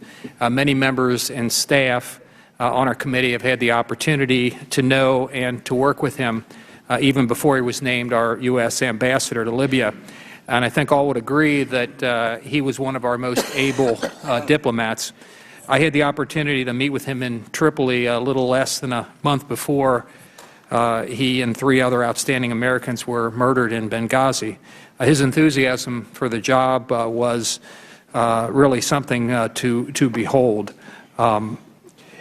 He was excited about the opportunity to help a nation newly freed from decades of brutal dictatorship. On my first night in country, I had the opportunity to join the ambassador for an iftar dinner with a number of newly elected Libyan parliamentarians. They were optimistic about building a democracy, creating a vibrant economy, and restoring fundamental human rights for the Libyan people. And he was as enthusiastic as they were about the prospects. There's no question that he'll be missed by all who knew him and who worked with him. One of the things that really troubles me, Madam Secretary, is the hoops that we on this committee have had to jump through to get to the facts surrounding the deaths of these public servants. The State Department has delayed and delayed coming forth with information, and when this committee was finally presented with relevant data, it amounted oftentimes to what might be called a document dump. Hundreds of pages of paper in wide disarray in no particular order, either in terms of relevance or in chronology, often in duplicate, but in different binders, making it very difficult to locate documents that were of any help. Our public servants in Libya were murdered on September 11th. It's now January 23rd, more than 4 months later. It's unacceptable that the State Department has made it so difficult for Congress to exercise its oversight responsibility. Now, a couple of questions. Within a couple of months of the attack, during the July-August period, Ambassador Stevens expressed concern about militia activity, particularly in Benghazi, and the need for additional security assistance. We've seen the cables where security officers on the ground expressed considerable frustration at the difficulty in getting the personnel they believed were needed to protect American diplomats and property. And we now know that management of security personnel, especially the assignment of State Department agents on very short-term duty, virtually guaranteeing very limited institutional knowledge, was grossly inadequate. Why was the department hierarchy so obstinate, and why would the department deny a personal plea from Ambassador Stevens, given his expertise on Libyan affairs? Why did the department's senior leadership not take into consideration the approaching September 11th anniversary, particularly in light of direct requests from our mission in Libya? And finally, Madam Secretary, We've heard numerous times over the last several months that more funding is needed for diplomatic security, including in your testimony before the Senate Foreign Relations Committee and to some extent this afternoon. I don't believe there is anybody in this room who doesn't want to protect our diplomats stationed abroad, often in very dangerous regions. Since 2000, Congress has provided funding in the neighborhood of $10 billion for embassy security construction and maintenance, and we will no doubt continue to provide significant funding in the future. Given that our nation now faces a mountain of debt, sadly, I might add, given short shrift, I have to say, by the President in his inaugural address, of course means that we cannot fund every single program that every federal agency requests. So when we increase funding in one area, we have to consider cuts in others. At least that's the way it should work. The State Department currently, are they conducting any internal reviews, for example, to determine what offsets in current program funding might be considered? And finally, I know that some have been peddling this story about it's Congress's fault for not providing sufficient funding for security. I would just note that Robert Baldry, your Chief Financial Officer for Diplomatic Security, stated, and I quote, "I do not feel that we have ever been at a point where we have sacrificed security due to lack of funding." And I note that I've used my 5 minutes, so I would appreciate your remarks. The gentleman from Ohio has used his 5 minutes, and if we want to get through the members, we're going to have to hold to those 5 minutes. So I'll just ask for a response in writing, and we'll go now to Mr. Deutsch from Florida. Thank you, Mr. Chairman. And we won't have to wait long because those were some good questions that I'll take up in a moment. Secretary Clinton, first I'd like to thank you for the truly remarkable job that you've done as Secretary of State. You have represented the interests of this nation magnificently, and I, for one, hope that after a bit of rest you will consider a return to public service, and should that return bring you to Florida, I will look forward to welcoming you there. I'd be remiss if I did not take this opportunity to once again thank you for your efforts on behalf of my constituent, Robert Levinson, who went missing in Iran in 2007, now 2,147 days ago. And I ask that the Department continue to do everything that it can to return Robert to his family. I also want to thank you for the ways that you've handled the tragic events in Benghazi. Your personal commitment to ensuring that those Americans who serve American interests overseas, often at great risk to themselves, is a testament to the commitment that you've shown throughout your tenure at State to strengthen our diplomatic efforts around the world. And I'd like to return to Mr. Chabot's question. There's an awful lot of debate here on the Hill about how we spend our dollars. We all recognize that we have budgetary concerns. We also recognize that we have an obligation to provide security and to protect American personnel abroad. And as we've ended our military operations in Iraq, as we wind down in Afghanistan, I'd like to ask what kind of strain will the presence of less military personnel in the region put on diplomatic security? Let's start with that. That's a very important question that we're really going to have to grapple with together, I would hope. We saw, for example, that when our troops withdrew from Iraq, it dramatically altered what our civilians were capable of being able to do. Because there had been, over the course of the war in Iraq, a very good working relationship between DoD, State, and USAID. We're going to face the same kind of questions in Afghanistan as our troops draw down from Afghanistan. And in a lot of these places, we don't have military resources. The Department of Defense was a very good partner to us in responding to Benghazi, but their assets were too far away to make much difference in any timely fashion. AFRICOM was stood up 10 years ago. I think that that is going to look quite prescient, because we're going to need to figure out how to work more effectively together between our civilian and military assets in Africa. And I think that would be a worthy subject of this committee, perhaps working with the Armed Services Committee, because it's often difficult. But in my 4 years, we've tried to work out more cooperative relationships, more funding streams between state and DOD in order to be able to maximize the cooperation between us. When you talk about the need to prioritize because of shortfalls, more Marine security guards, talk about construction budgets and upgrades, what does that mean? What are the decisions that have to be made, and how do they actually impact our diplomatic personnel? Well, first and foremost, we have to do the right job prioritizing based on the resources we do have. And I would be the first to say it's not all about money, but it's also not without budgetary consequences. And so we have to figure out what's the right balance. Secondly, immediately after this happened, I spoke with Secretary Panetta, Chairman Dempsey, asked the Defense Department to work with us in putting together interagency security assessment teams to go out and look at our high-threat posts, because our military brings a different perspective. And that was a very important process, which we are going to continue. We're also looking to see how we can better cooperate on the security aid that we give to other countries. It's got to be a combination of both military assets and expertise, but also development, rule of law, democracy building. It can't be one or the other. They have to be married. You could, in the few seconds that we have left, Madam Secretary, could you just could you speak more broadly about the important role that will play in this budget debate that's going to take place? Why is it so important for us to continue to fund this? Well, let me just give you an example. Colombia.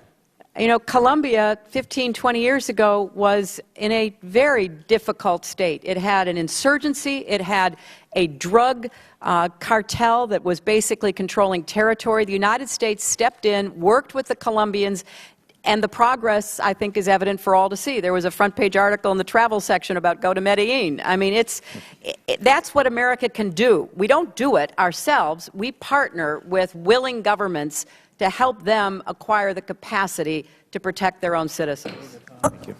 We go to Mr. Joe Wilson of South Carolina. Thank you, Mr. Chairman. And Madam Secretary, thank you for being here today. I particularly appreciate your recognition of AFRICOM, Plan Colombia. Indeed, these have been extraordinary success stories promoting peace throughout the world.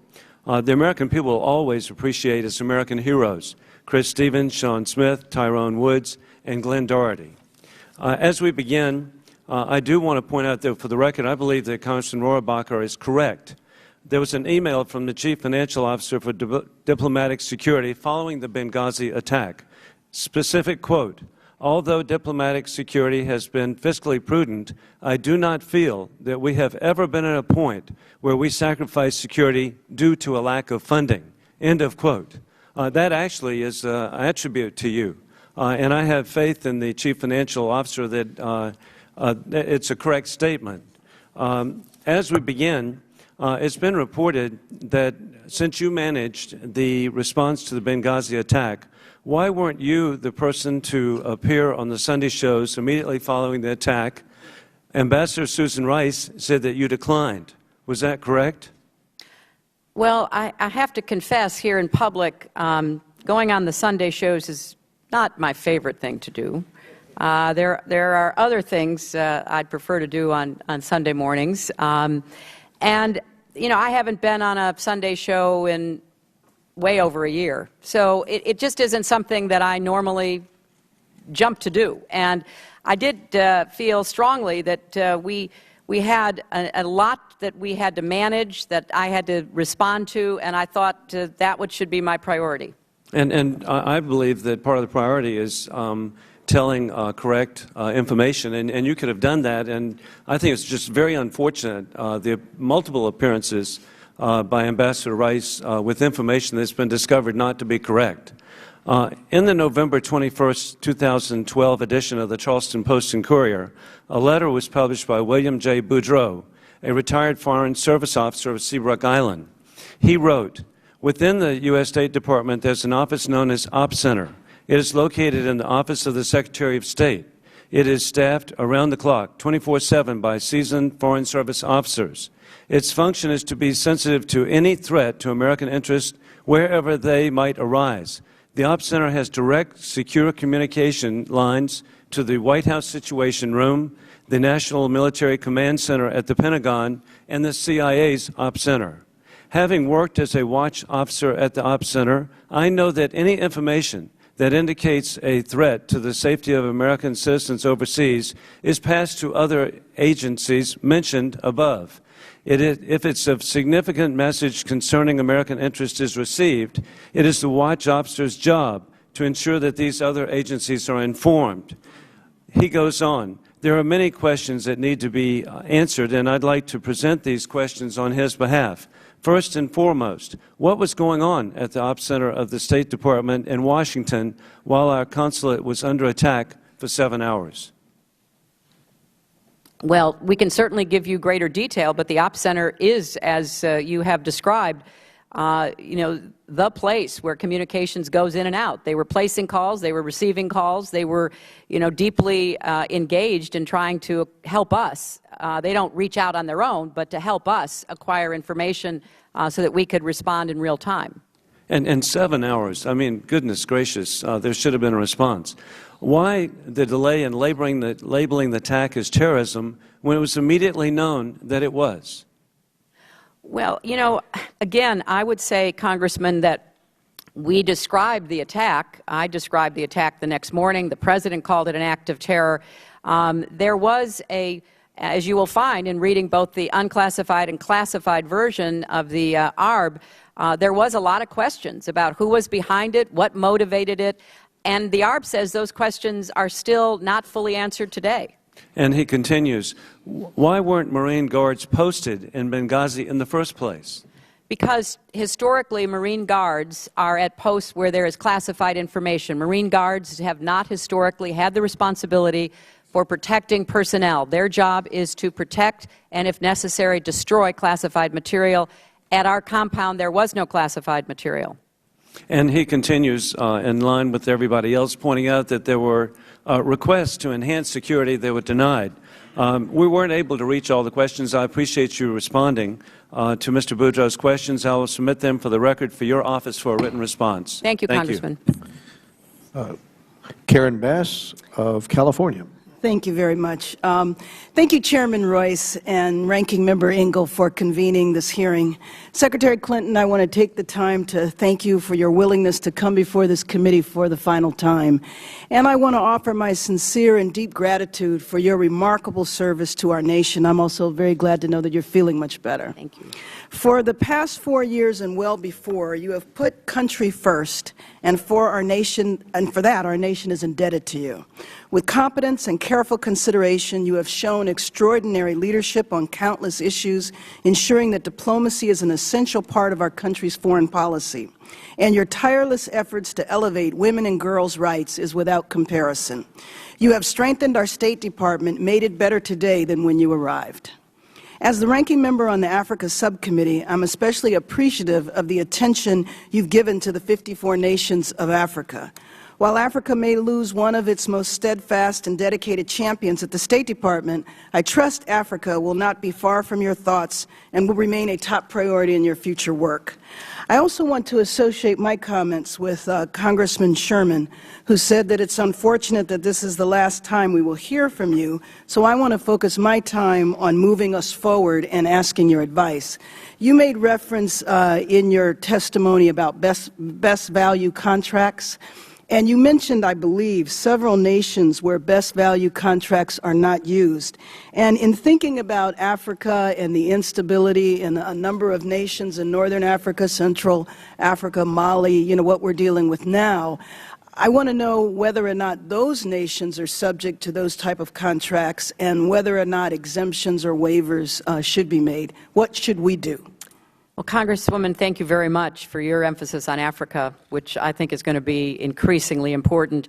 There are only 3 nations where the State Department has an exemption by Congress for using different contracting rules in order to get the best value for our country.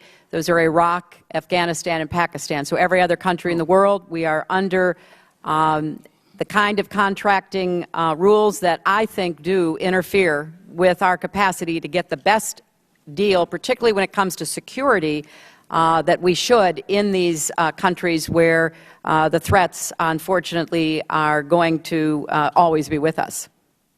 Should we look to extend that to Mali, to the DRC, to Somalia?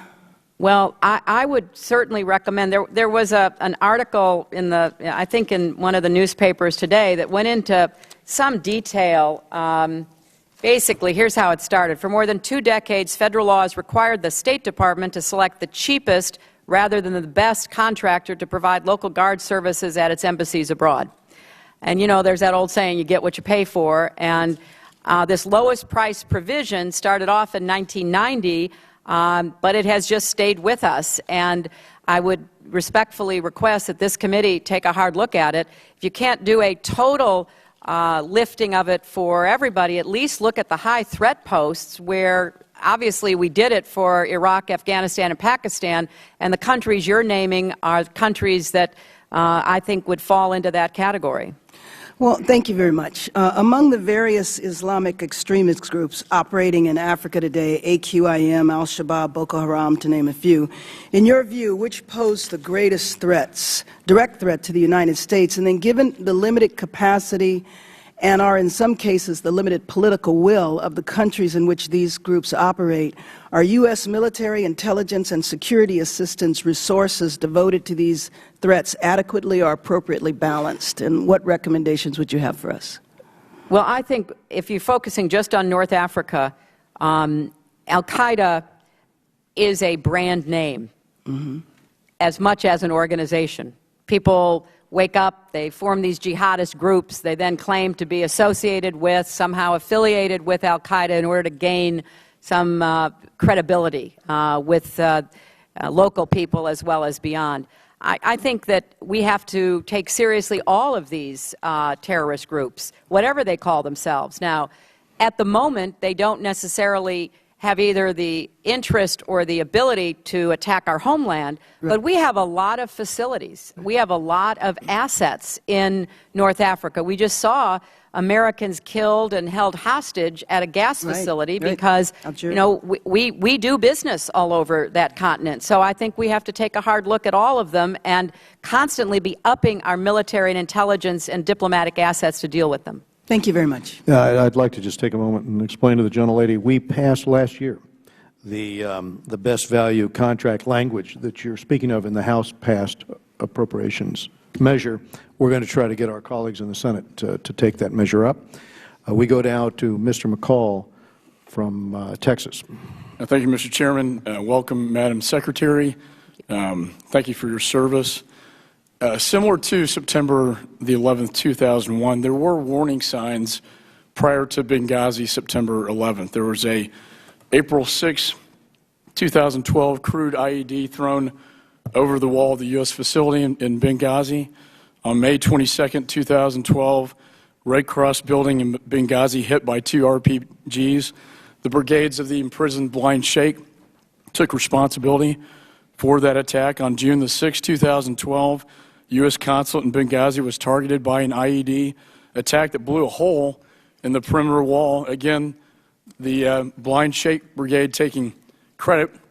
And then on August 16th, we have this cable that's been widely reported, a classified State Department cable warning that the Benghazi consulate could not withstand a coordinated attack.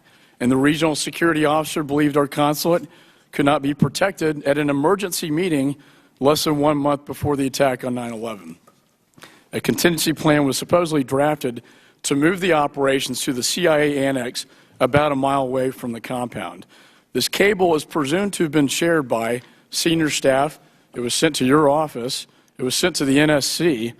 And even on September the 11th, the day Ambassador Stevens was killed, he personally warned about, quote, growing problems with security in Benghazi and growing frustration with security forces and the Libyan police.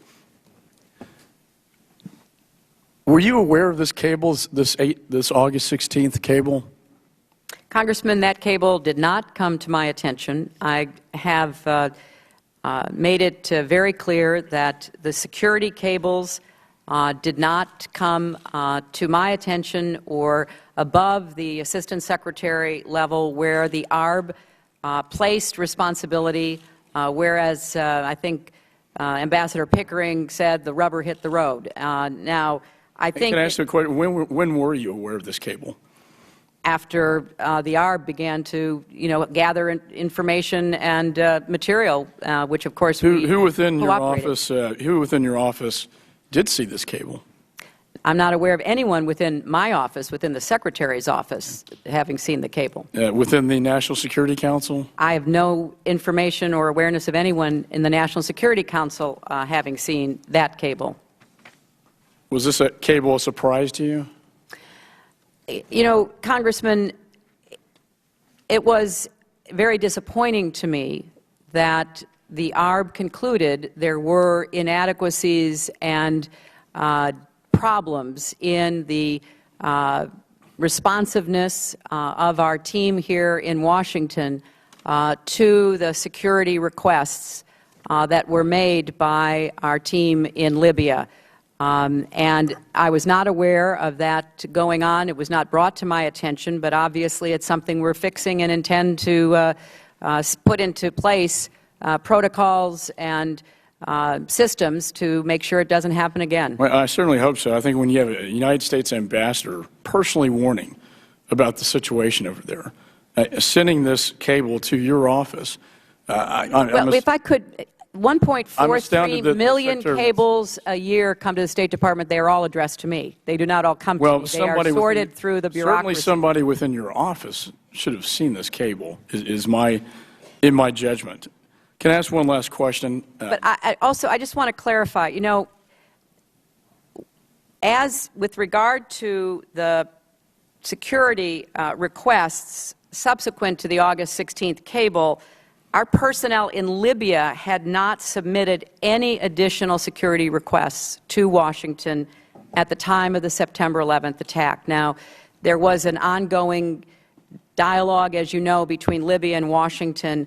I think it is... Reclaim my time is very limited. An emergency meeting was held and a cable sent out on August 16th by the ambassador himself, warning of what could happen. And this cable went unnoticed by your office. That's the bottom line. That's how I see it. The facts as we have them, Congressman, and I will be happy to have people give you this in detail. The August 16th cable stated that security requests for Benghazi would be forthcoming. The RSO in Benghazi submitted to Tripoli a preliminary list of proposed security recommendations on August 23rd, but no requests were submitted to Washington before the attacks. Now, this sounds very complicated, and to some extent it is. We're trying to simplify it and avoid the kind of problems that I hope we can fix that. One last question. Why was he in Benghazi on September the 11th? I'm going to go now to Mr. William Keating. I'll submit that question in writing. That would be fine. We're going to go now to Mr. William Keating of Massachusetts. Thank you, Mr. Chairman. I must say that after the tragedy last September, one of the things that just moved me so much were the comments of the family members of one of the heroes who lost their lives, Glenn Doherty in Massachusetts. And I'm paraphrasing them, but they told people that they shouldn't lose sight over who was ultimately responsible for these deaths. An amazing statement, putting things into perspective here. And the other thing they mentioned was, do not lose sight of the causes that these men gave their lives for. And as a person who has advanced those causes, I want to thank you for your incredible service as Secretary of State. Now, one of the parts of the ARB report that is of great concern to me dealt with what they described as a culture of austerity in the State Department. And, Madam Secretary, can you take a few moments and expand on the ARB's finding on that subject and how it affects the State Department's ability to carry out crucial tasks, not just security, but all crucial tasks? Well, Congressman, that is what the ARB found. They found that there was a culture of husbanding resources, of being quite concerned about responding, even on security, as important as security is, because one never knows what the budget's going to be going forward. And we've had some ups and downs budgetary-wise going back, as I said, into prior administrations. But it is fair to say that many of the professionals in the State Department have really gotten used to worrying greatly that they'll give something to somebody and that will become an expectation that will then have to be taken away. And it did affect the security professionals' decisions according to the ARB. Yeah, these prioritizations, in my opinion, in this culture has to change. Yes. Not just for security reasons, but for our overall mission. And just quickly, too, with the crisis in Mali and the insurgency there and the spreading jihadist threat in northern Africa and Maghreb and the Arabian Peninsula, in that area, they're relatively technologically advanced. And there's threats that go along those lines that I'm concerned about in terms of cultural austerity there as well. Cyber threats and other security upgrades that are going to be vitally necessary. And I hope those kind of things are not lost as we review this situation. Can you just comment on what we need in that regard going forward and how much of a threat this may pose to us? Well, you mentioned a word that is rarely mentioned in these hearings, but I predict will be a major threat to us, and that's cyber. Because it's not only going to be nation states where we already are seeing cyber intrusions, both against our government and against our private sector, but increasingly non-state actors will have more capacity to disrupt, to hack into, to put out false information, to accuse the United States of things that can, light fires before we can put them out. So, I think it's important we have a really thoughtful, comprehensive review about the threats of today and the threats of tomorrow. And that will help guide the committee. It'll help guide the Senate and certainly the administration in working together to answer them. Thank you. And thank you, Madam Chairman. And I think I'm going to do something that hasn't been done yet. I'm going to yield back the rest of my time. We go now to Mr. Poe of Texas. Thank you, Mr. Chairman. Madam Secretary, thank you once again for your service to our country. Gordon Rowan from Oregon, Frederick Lutasio from Katy, Texas, and Victor Lovelady from my district of Atascocita, Texas. 3 Americans overseas killed, not in Benghazi, but killed at a remote gas facility in Algeria. Killed, in my opinion, because they were Americans. Over the last weekend, myself and others have tried to get information. I will just say that there's too much, in my opinion, red tape from trying to get just basic information to the families as to what happened in a situation like that. I would hope that the State Department would look at that protocol and try to streamline it because people died. The Algerian government now reports, after they have captured some of the terrorists alive, some from claiming to be from Egypt. One says that after interrogation by the Algerian government, whatever that interrogation may entail, that there were Egyptians involved in the Benghazi attack, and that were at the attack on the gas plant in Algeria. At the time of the Benghazi attack, Ansar al-Sharia, the next day, terrorist group, as you know, they claimed responsibility for the attack. We probably don't know if the statements made by the Egyptian terrorists that was captured are true, if Egyptians were followed or were involved in that attack or not. It does seem to show that the whole region is very fluid, with different groups getting together, causing mischief throughout the entire region. As of today, several months later, after the attack in Benghazi, has, to your knowledge, any person been put currently in custody anywhere by any government for the responsibility or as a suspect involved in the Benghazi attack? Congressman, there is one potential suspect who has been placed under monitoring by the Tunisian government. There are other suspects that the FBI are both closely following and consulting with partner governments. I think based on my last conversation with Director Mueller, which was just a few days ago, he went to Libya, he went to Tunisia. He believes that the investigation is proceeding. I know that the FBI has been up on the Hill doing classified briefings with certain committees. I don't know about this committee, but I certainly hope that the FBI is able to investigate, identify, and hold responsible those who wage this attack against us. And I think that based on their work, they feel that they are pursuing some very positive leads. Okay. My understanding is the Tunisian person that was held in Tunisia was released by a judge there, and that person has been released. So basically, we don't really know at this point who did it. Well, Congressman, I confirmed with Director Mueller, who was just in Tunisia meeting with their high officials, that this person is basically under law enforcement surveillance and forbidden to leave Tunis. Director Mueller told me that that had been confirmed to him by the Tunisians.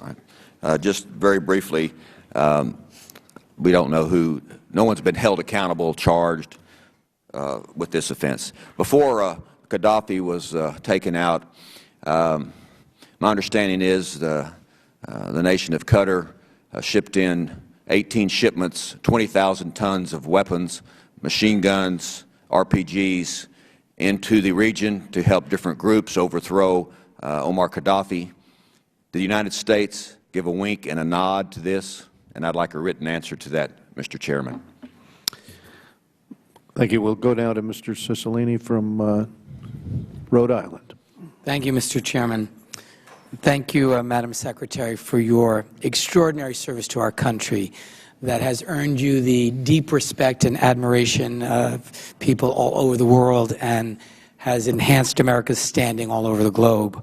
Your leadership on women's issues, LGBT equality, supporting emerging democracies, and enhancing American national security are too numerous to list.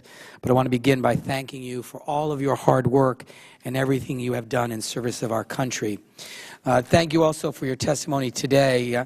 The terrorist attacks on September 11th in Benghazi, Libya, resulted in the tragic deaths of Ambassador Stevens, Sean Smith, Tyrone Woods, and Glenn Doherty.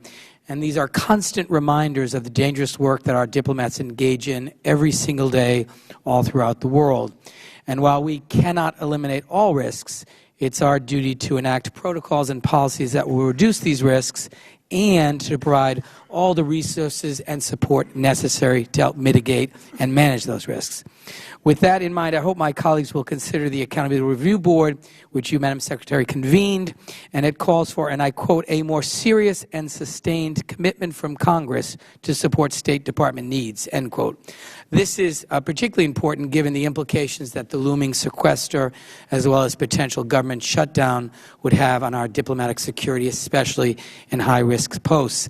I also want to take a moment to commend and thank Admiral Mullen and Ambassador Pickering for the comprehensive and prompt review that they conducted, and of course applaud you, Madam Secretary, for the adoption of all 29 ARB recommendations and for promptly undertaking their implementation and providing guidance on the status of that implementation here today. And just to say, there's been some discussion about the importance of getting to the nitty-gritty and fixing problems, and I hope that we will rely on the security professionals and the expert advice and recommendations of the ARB. I think they're much more likely to produce the best response to what needs to be undertaken. And so I want to ask you, Madam Secretary, I know one of the things that you did was to, in anticipation of some of the recommendations, you created for the first time ever a diplomatic security Deputy Assistant Secretary. And I think with respect to the ARB report, the importance of examining the State Department's organization and management as it relates to security planning. My expectation is that that would be one of the responsibilities of this new position. And I'm wondering if you could just tell us a little bit about the role of this new secretary within the Bureau, what responsibilities the position will have, and will this individual in particular have the authority to reallocate resources in order to fill potential resource gaps if that's one of the challenges you face? Well, thank you, Congressman. This is a Deputy Assistant Secretary for high-threat posts. I want one person held accountable, looking at these high-threat posts, talking to our military and intelligence partners, being a voice at the table, not just for all 275 posts, but really zeroing in on a real-time, constant evaluation about what our high-threat posts need.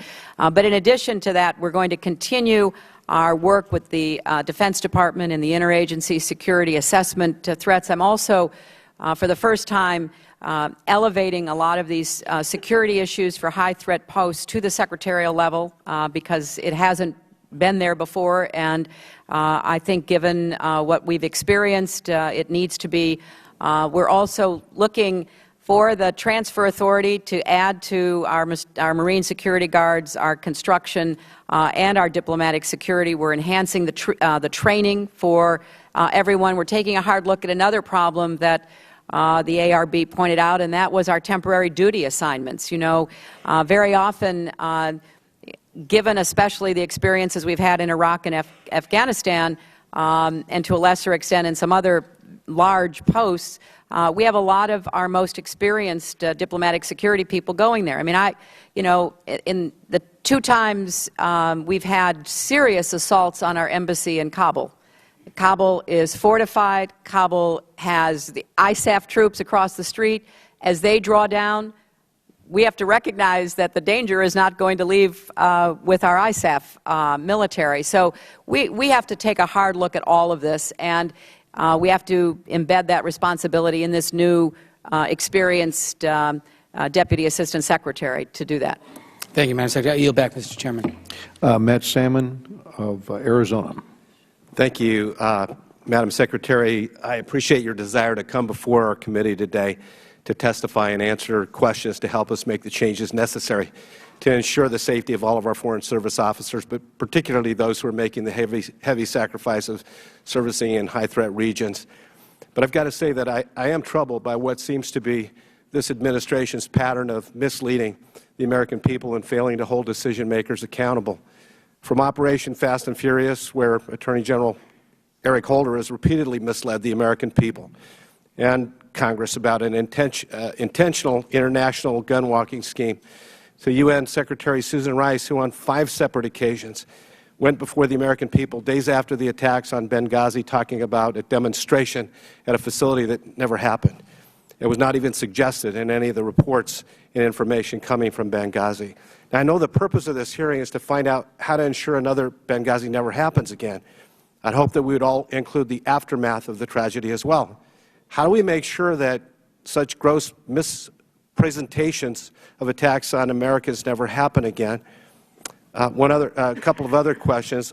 I know you've put the 4 individuals identified as culpable by the Accountability Review Board on administrative leave. What do you anticipate will be the final resolution of their status with the Department?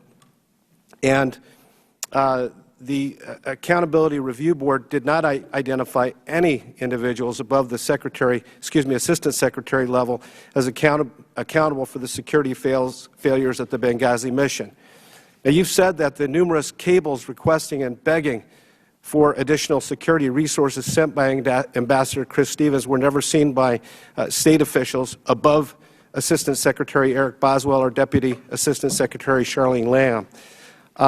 I know you care very deeply about the people that work with you in the Department. So given the fact that your testimony is that you never saw any of these multiple requests and nobody above Assistant Secretary level saw these requests, doesn't that give you some concerns about the flow of information within the Department and maybe some of your underlings' ability to prioritize and get to your attention serious issues?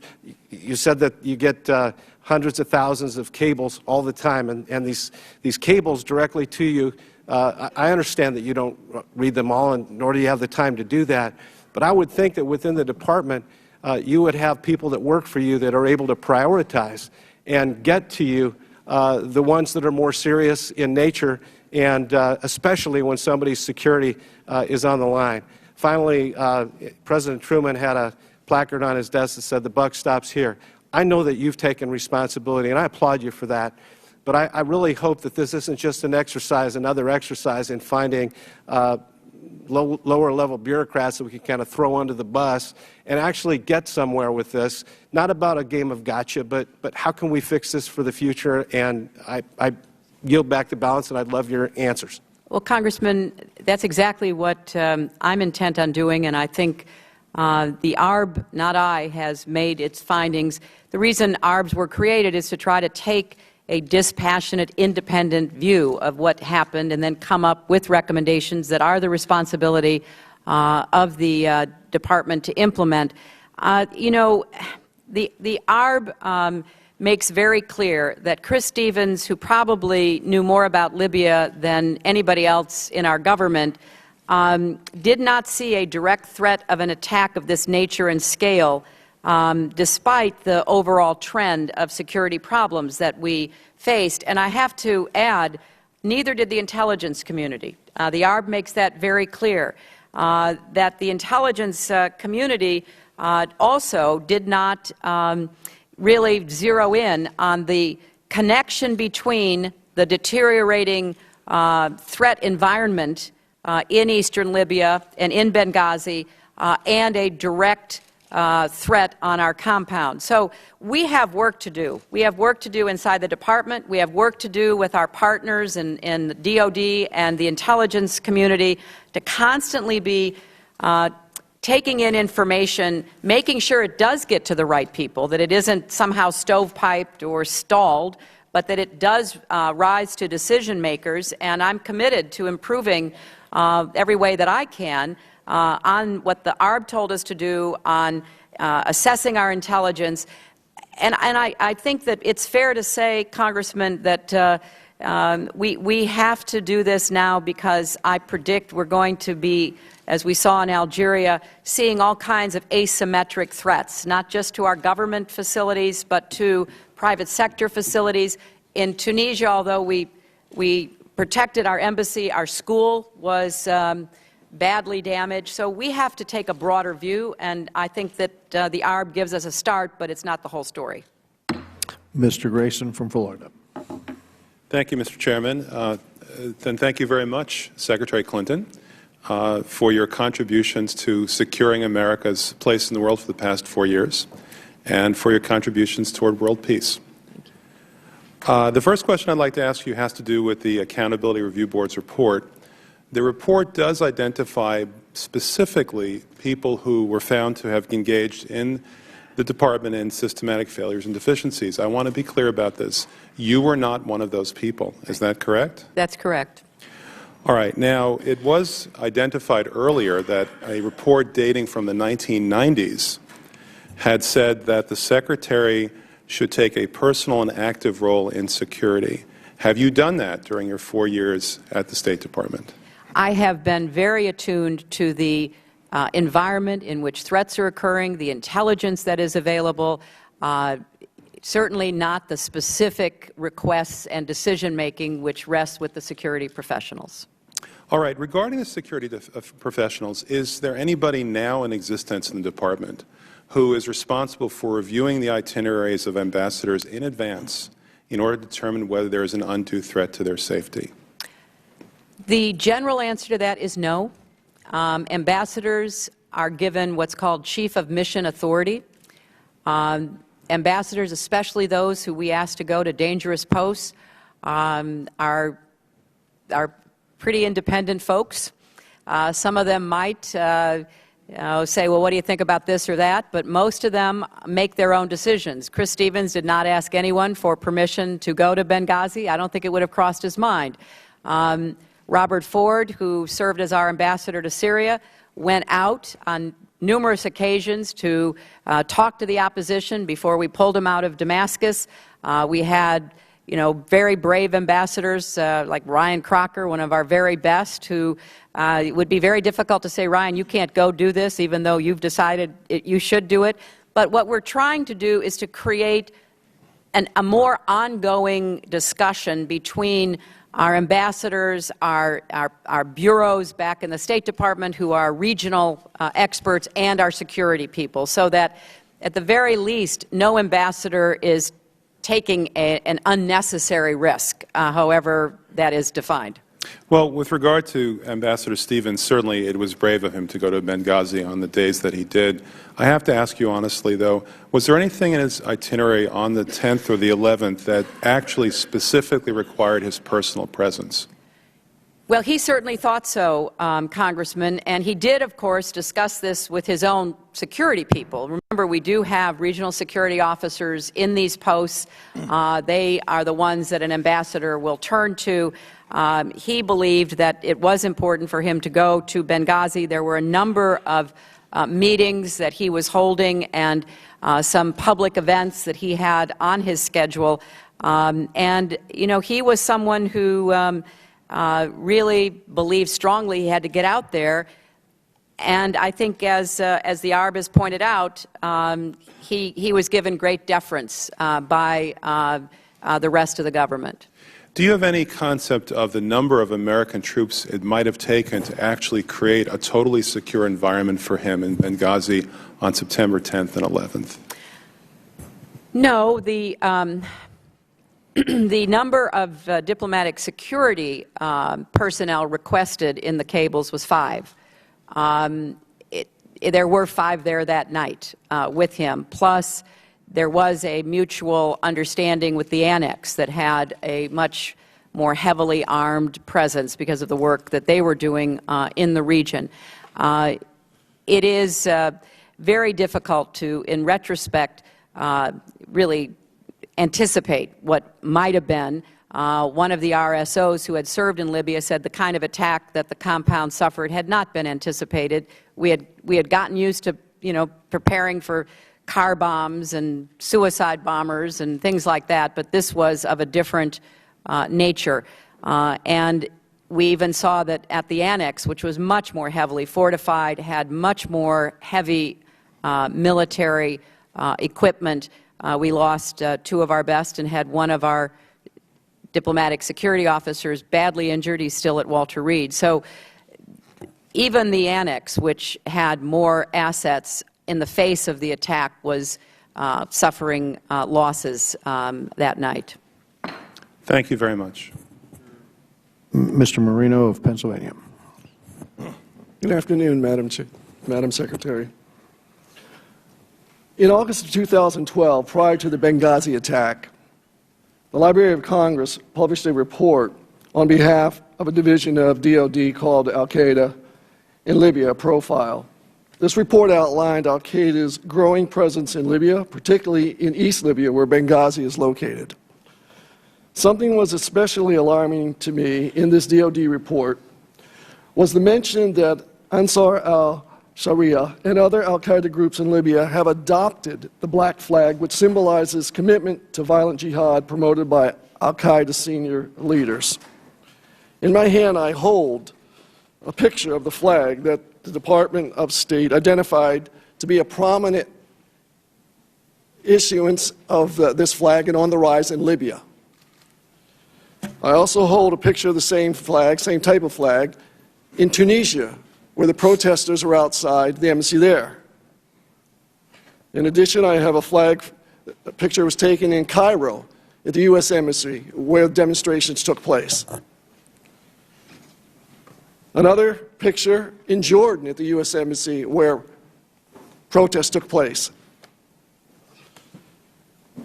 In Bahrain, over 2,000 protesters who burned numerous U.S. and Israeli flags, again at the embassy. In Kuwait, U.S. Embassy, 500 demonstrators chanting Obama, we are all Osama, the flag again.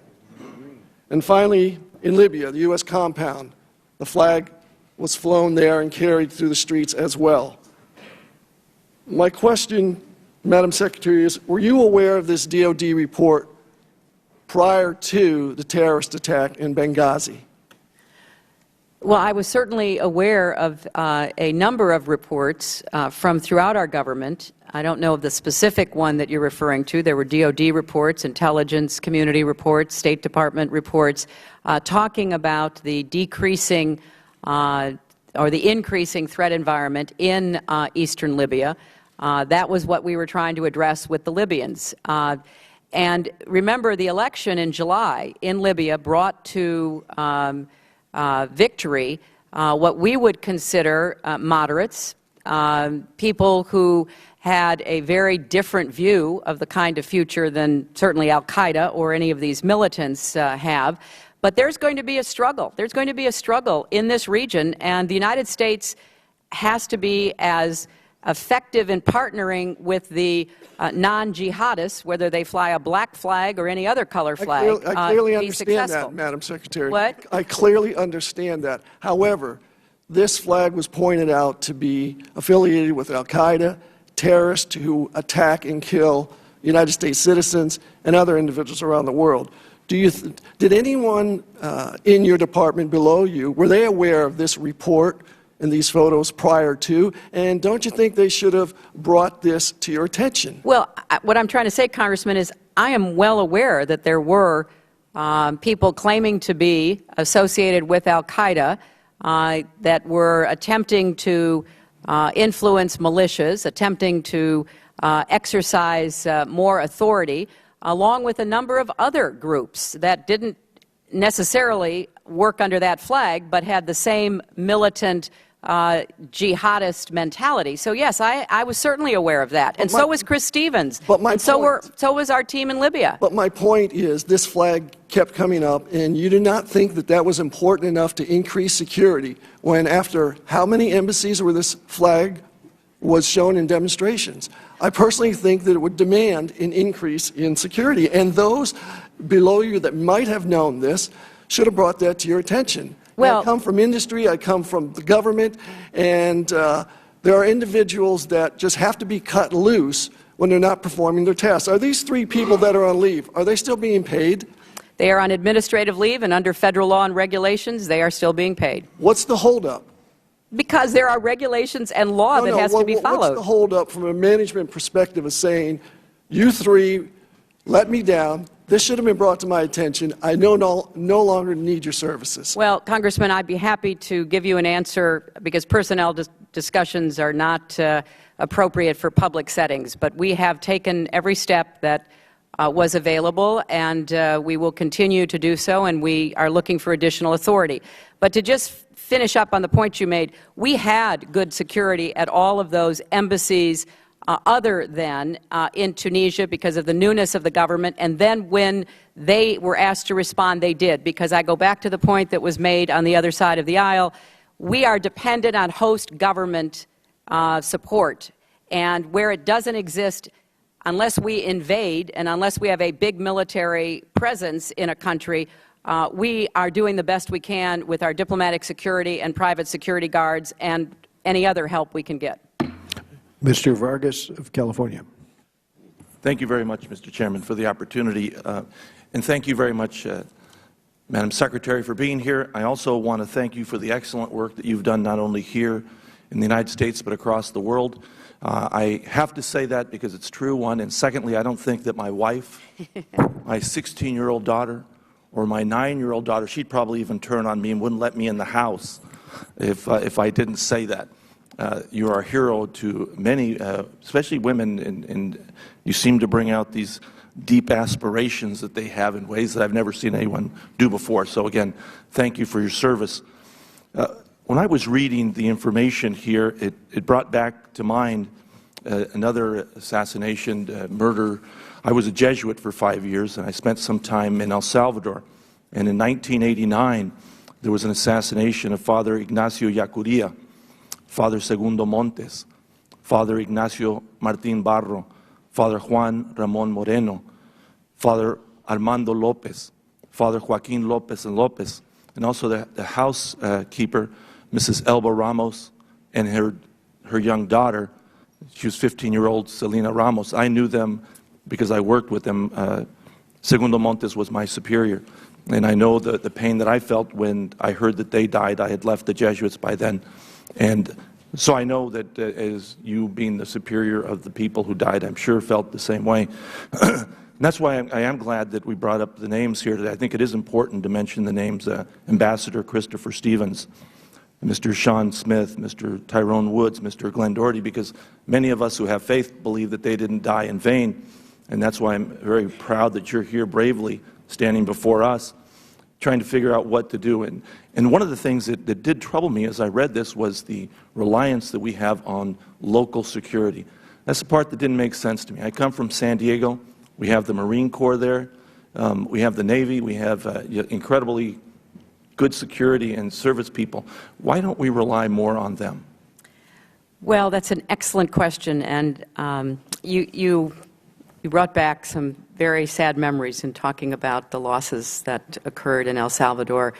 You know, we do rely primarily on host nation support, but we have to take a harder look at the commitment and the capacity of these host nations. And therefore, in places all over the world, we also have private security guards, some armed, some unarmed. We have Marine Guards at many places, about 150, who at least are demonstrating a line of defense. But we have to do more. And when you ask, why do we rely on these? Well, in part because we don't have military assets everywhere. If you look at the statements, particularly by Admiral Mullen, who was our chairman of our Joint Chiefs, he basically said, look, we have to work together more closely between state and DOD, but it's unrealistic, in his words, to tether our military to every high-risk post. So part of what we're trying to struggle through with is how do we make our facilities as secure as possible without turning them into fortresses, because our diplomats are not soldiers. How do we have reliable private security? The February 17th Brigade was a Libyan government-supported militia that started defending Chris Stevens when he showed up before Gaddafi fell. They had been reliable, they had been responsive, but they were not particularly available during those first minutes and hours of the attack on our compound. So we also had contracted with a private security company that had a permit to operate in Libya, because, you know, the United States, unless we go into a country with massive military force, we, you know, go in and we follow the rules of the country. And we had to get a security force that had a permit from the Libyan government. So these are all issues that are being looked at so that we try to fill the gaps that have been identified. Well, thank you. And the last thing I would just correct that you said earlier, that we haven't done enough promoting ourselves around the country, the world. I think you have. I think you've done a fantastic job, and other than President Kennedy, I don't know of anyone that's had a better image in Latin America, so we thank you. Thank you very much, Congressman. We go now to Mr. Duncan of South Carolina. Thank you, Mr. Chairman and Madam Secretary. Let me just tell you, Americans are frustrated. They're frustrated over the handling of Benghazi, what happened when 4 Americans died there.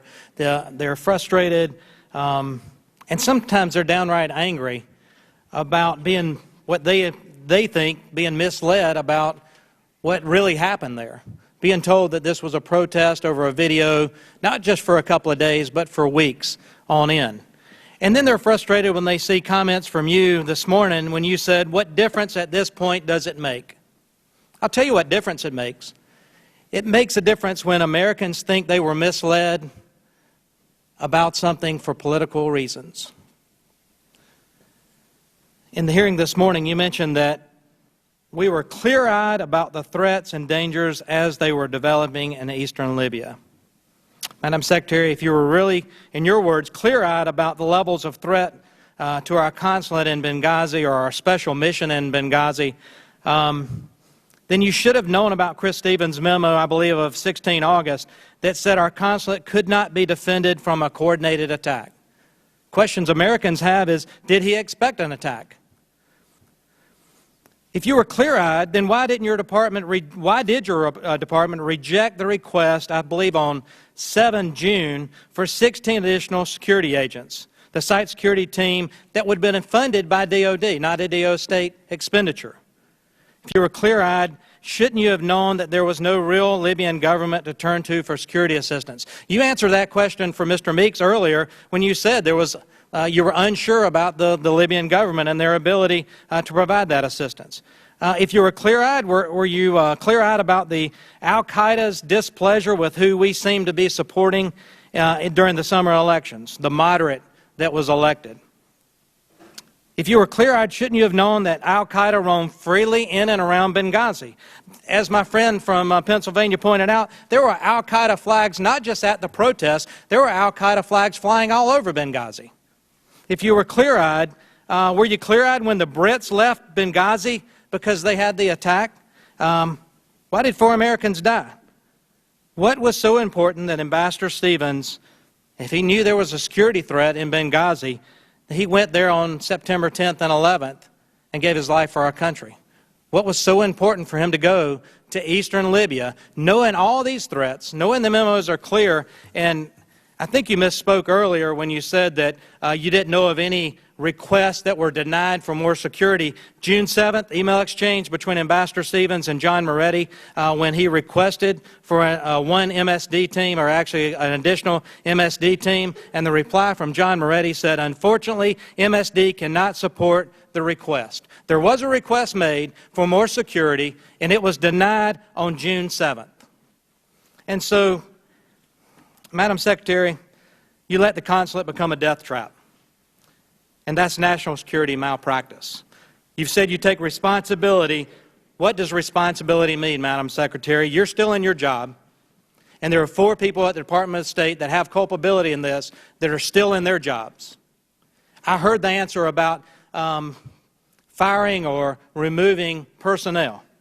I get that, but this was gross negligence. At what point in time can our administration and can our government fire someone whose gross negligence left 4 Americans dead in Benghazi? What does the word responsibility mean to you, Madam Secretary? I think I've made that very clear, Congressman, and let me say that we've come here and made a very open, transparent presentation. I did not have to declassify the ARB. I could have joined 18 of the other ARBs under both Democratic and Republican administrations, kept it classified, and then, just said goodbye. That's not who I am. That's not what I do. And I have great confidence that the Accountability Review Board did the job they were asked to do, made the recommendations that they thought were based on evidence, not on emotion. There was a lot of evidence, reclaiming my time, there was a lot of evidence that led up to the security situation. I'm sorry, Congressman. You mentioned transparency.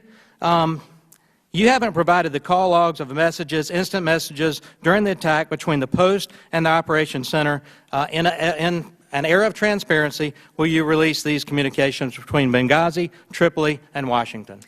I will get an answer to you on that, but I will tell you once more, the reason we have accountability review boards is so that we take out of politics, we take out of emotion what happened, and we try to get to the truth. I think this very distinguished panel did just that, and we are working diligently overtime to implement their recommendations. That is my responsibility. I'm going to do everything I can before I finish my tenure. And I would also, going back to your first point and about the concerns that people you represented have expressed about statements that were made, I would refer you both to the unclassified version of the ARB, where after months of research and talking to more than 100 witnesses, the picture is still very complicated about what happened that night. There are key questions, I'm quoting, surrounding the identity, actions, and motivations of the perpetrators that remain to be determined, and I recommend that every member read the classified version, which goes into greater detail that I cannot speak to here today. It was a terrorist attack. It's pretty clear what the motivation was. Mr. Schneider.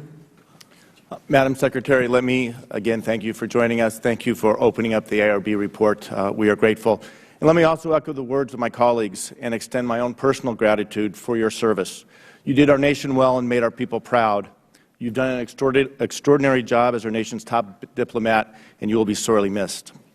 The Benghazi attack claimed the lives of 4 brave Americans, including Ambassador Chris Stevens, who had done so much to liberate the Libyan people.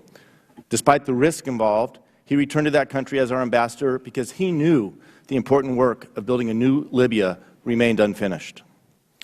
America's diplomatic corps dedicate their lives to promoting Americans' interests abroad and knowingly put themselves in danger to serve their country. While we know that these jobs are not without risk, we must do more to support our diplomats. I am pleased that the State Department conducted a serious investigation, and I appreciate that you have already stated that you will accept every one of the 29 review board's recommendations.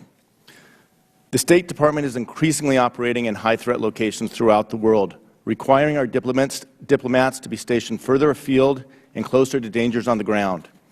This not only raises the security risks faced by our diplomats and development experts, but also places a strain on existing resources.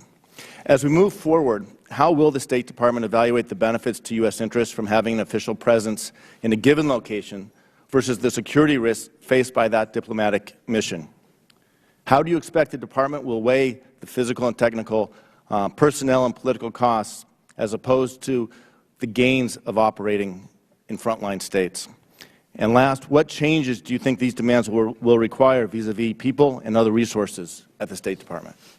Those are very important questions, and I can't do justice to them in the time left, but we will certainly get you additional written information. But let me briefly say, Congressman, that I ordered the first ever quadrennial diplomacy and development review because I served on the Armed Services Committee, where we get every 4 years a quadrennial defense review, which really does help the Armed Services Committees in both houses plan for their authorization. And I wanted to lay the groundwork for us to do the same with the State Department. In that document, we began what is a very difficult analysis about how to balance and mitigate risk versus presence.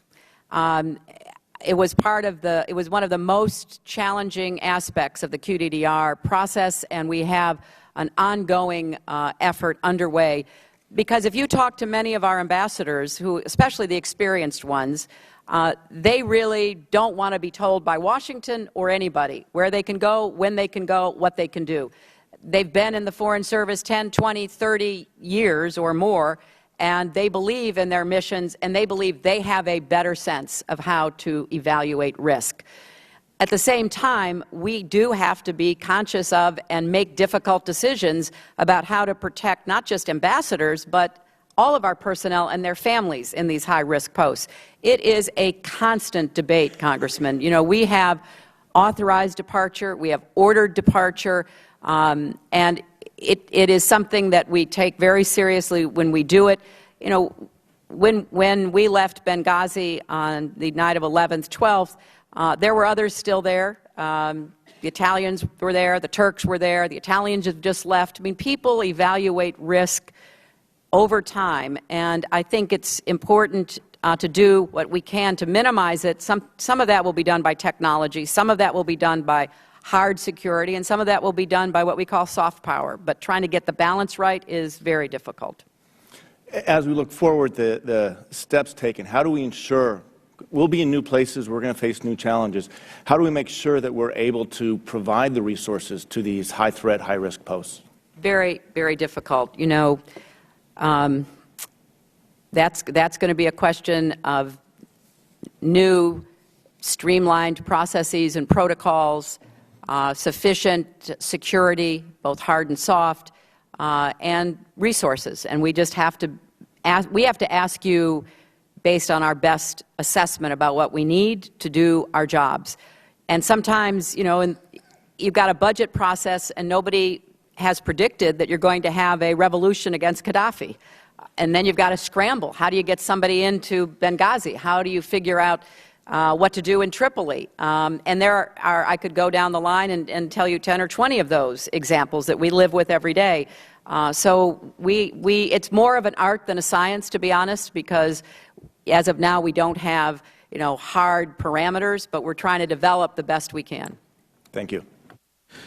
Madam Secretary, I understand that you have a meeting at the White House, but have agreed to stay so that members can have a few more questions.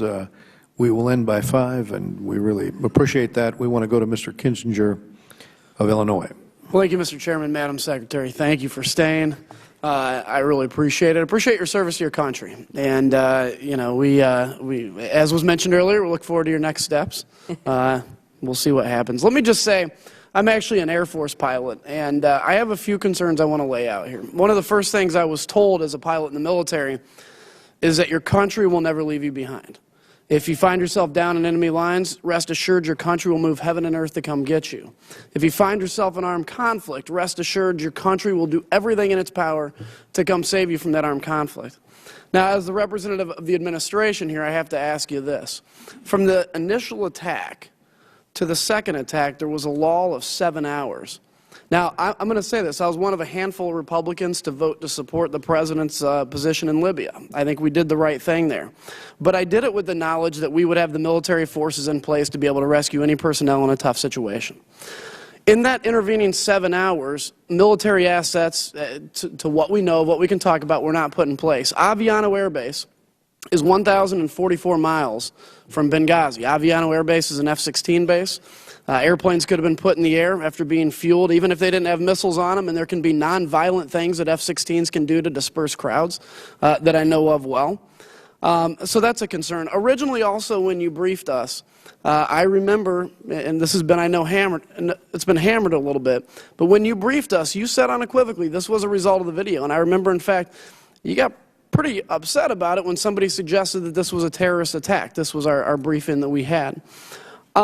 But we find out now it wasn't. We find out now that it wasn't the video, it was this terrorist attack.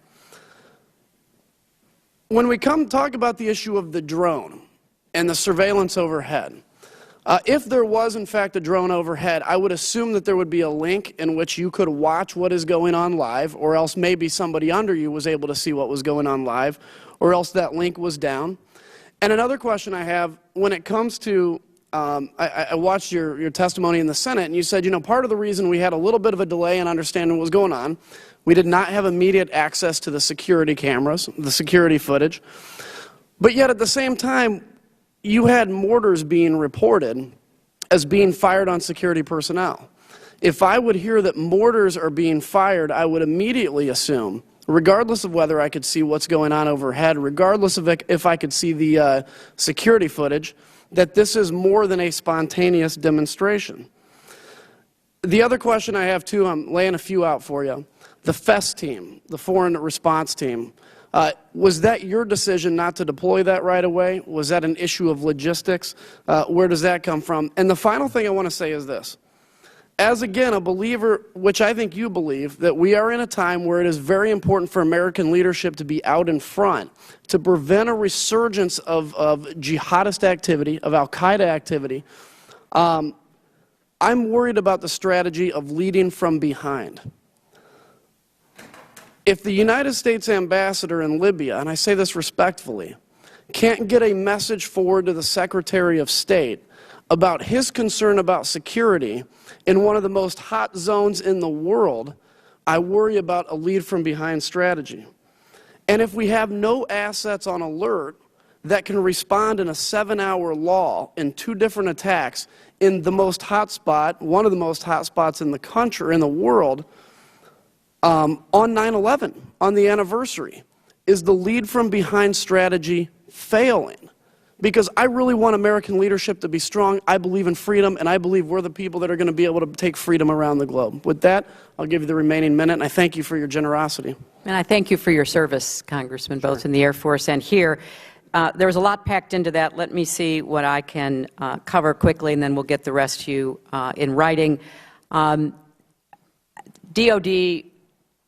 took every action it could take, starting from the time that the President directed Secretary Panetta and Chairman Dempsey to do so.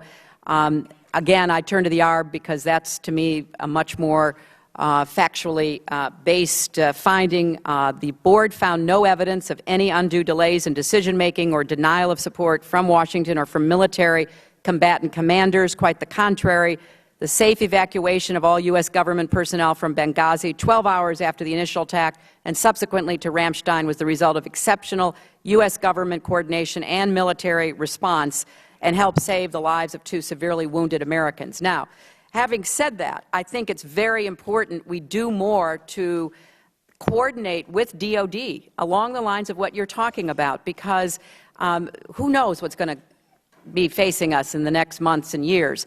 With respect to the video, I did not say that it was video for that it was about the video for Libya. It certainly was for many of the other places where we were watching these disturbances. Now, with respect to predator feed or video of the attack, we could not see that at the State Department. There was no access to that. At no time did I have a live feed of the attack, not from any system in our compound and not from the annex, nor from any UAV. There's been confusion, understandably, because we did talk a lot about the surveillance camera video that eventually got to us. I will give you more information about that because I think it is important to understand how this happened. And as you know, Congressman, the annex was not under my authority, so information was flowing into another agency, more than one other agency, and those people were incredibly brave but overwhelmed as well. Mr. Kennedy of Massachusetts.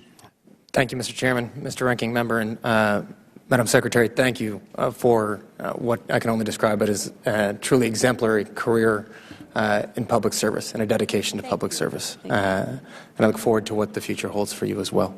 I have 2 broad-based questions for you, if I can, Madam Secretary.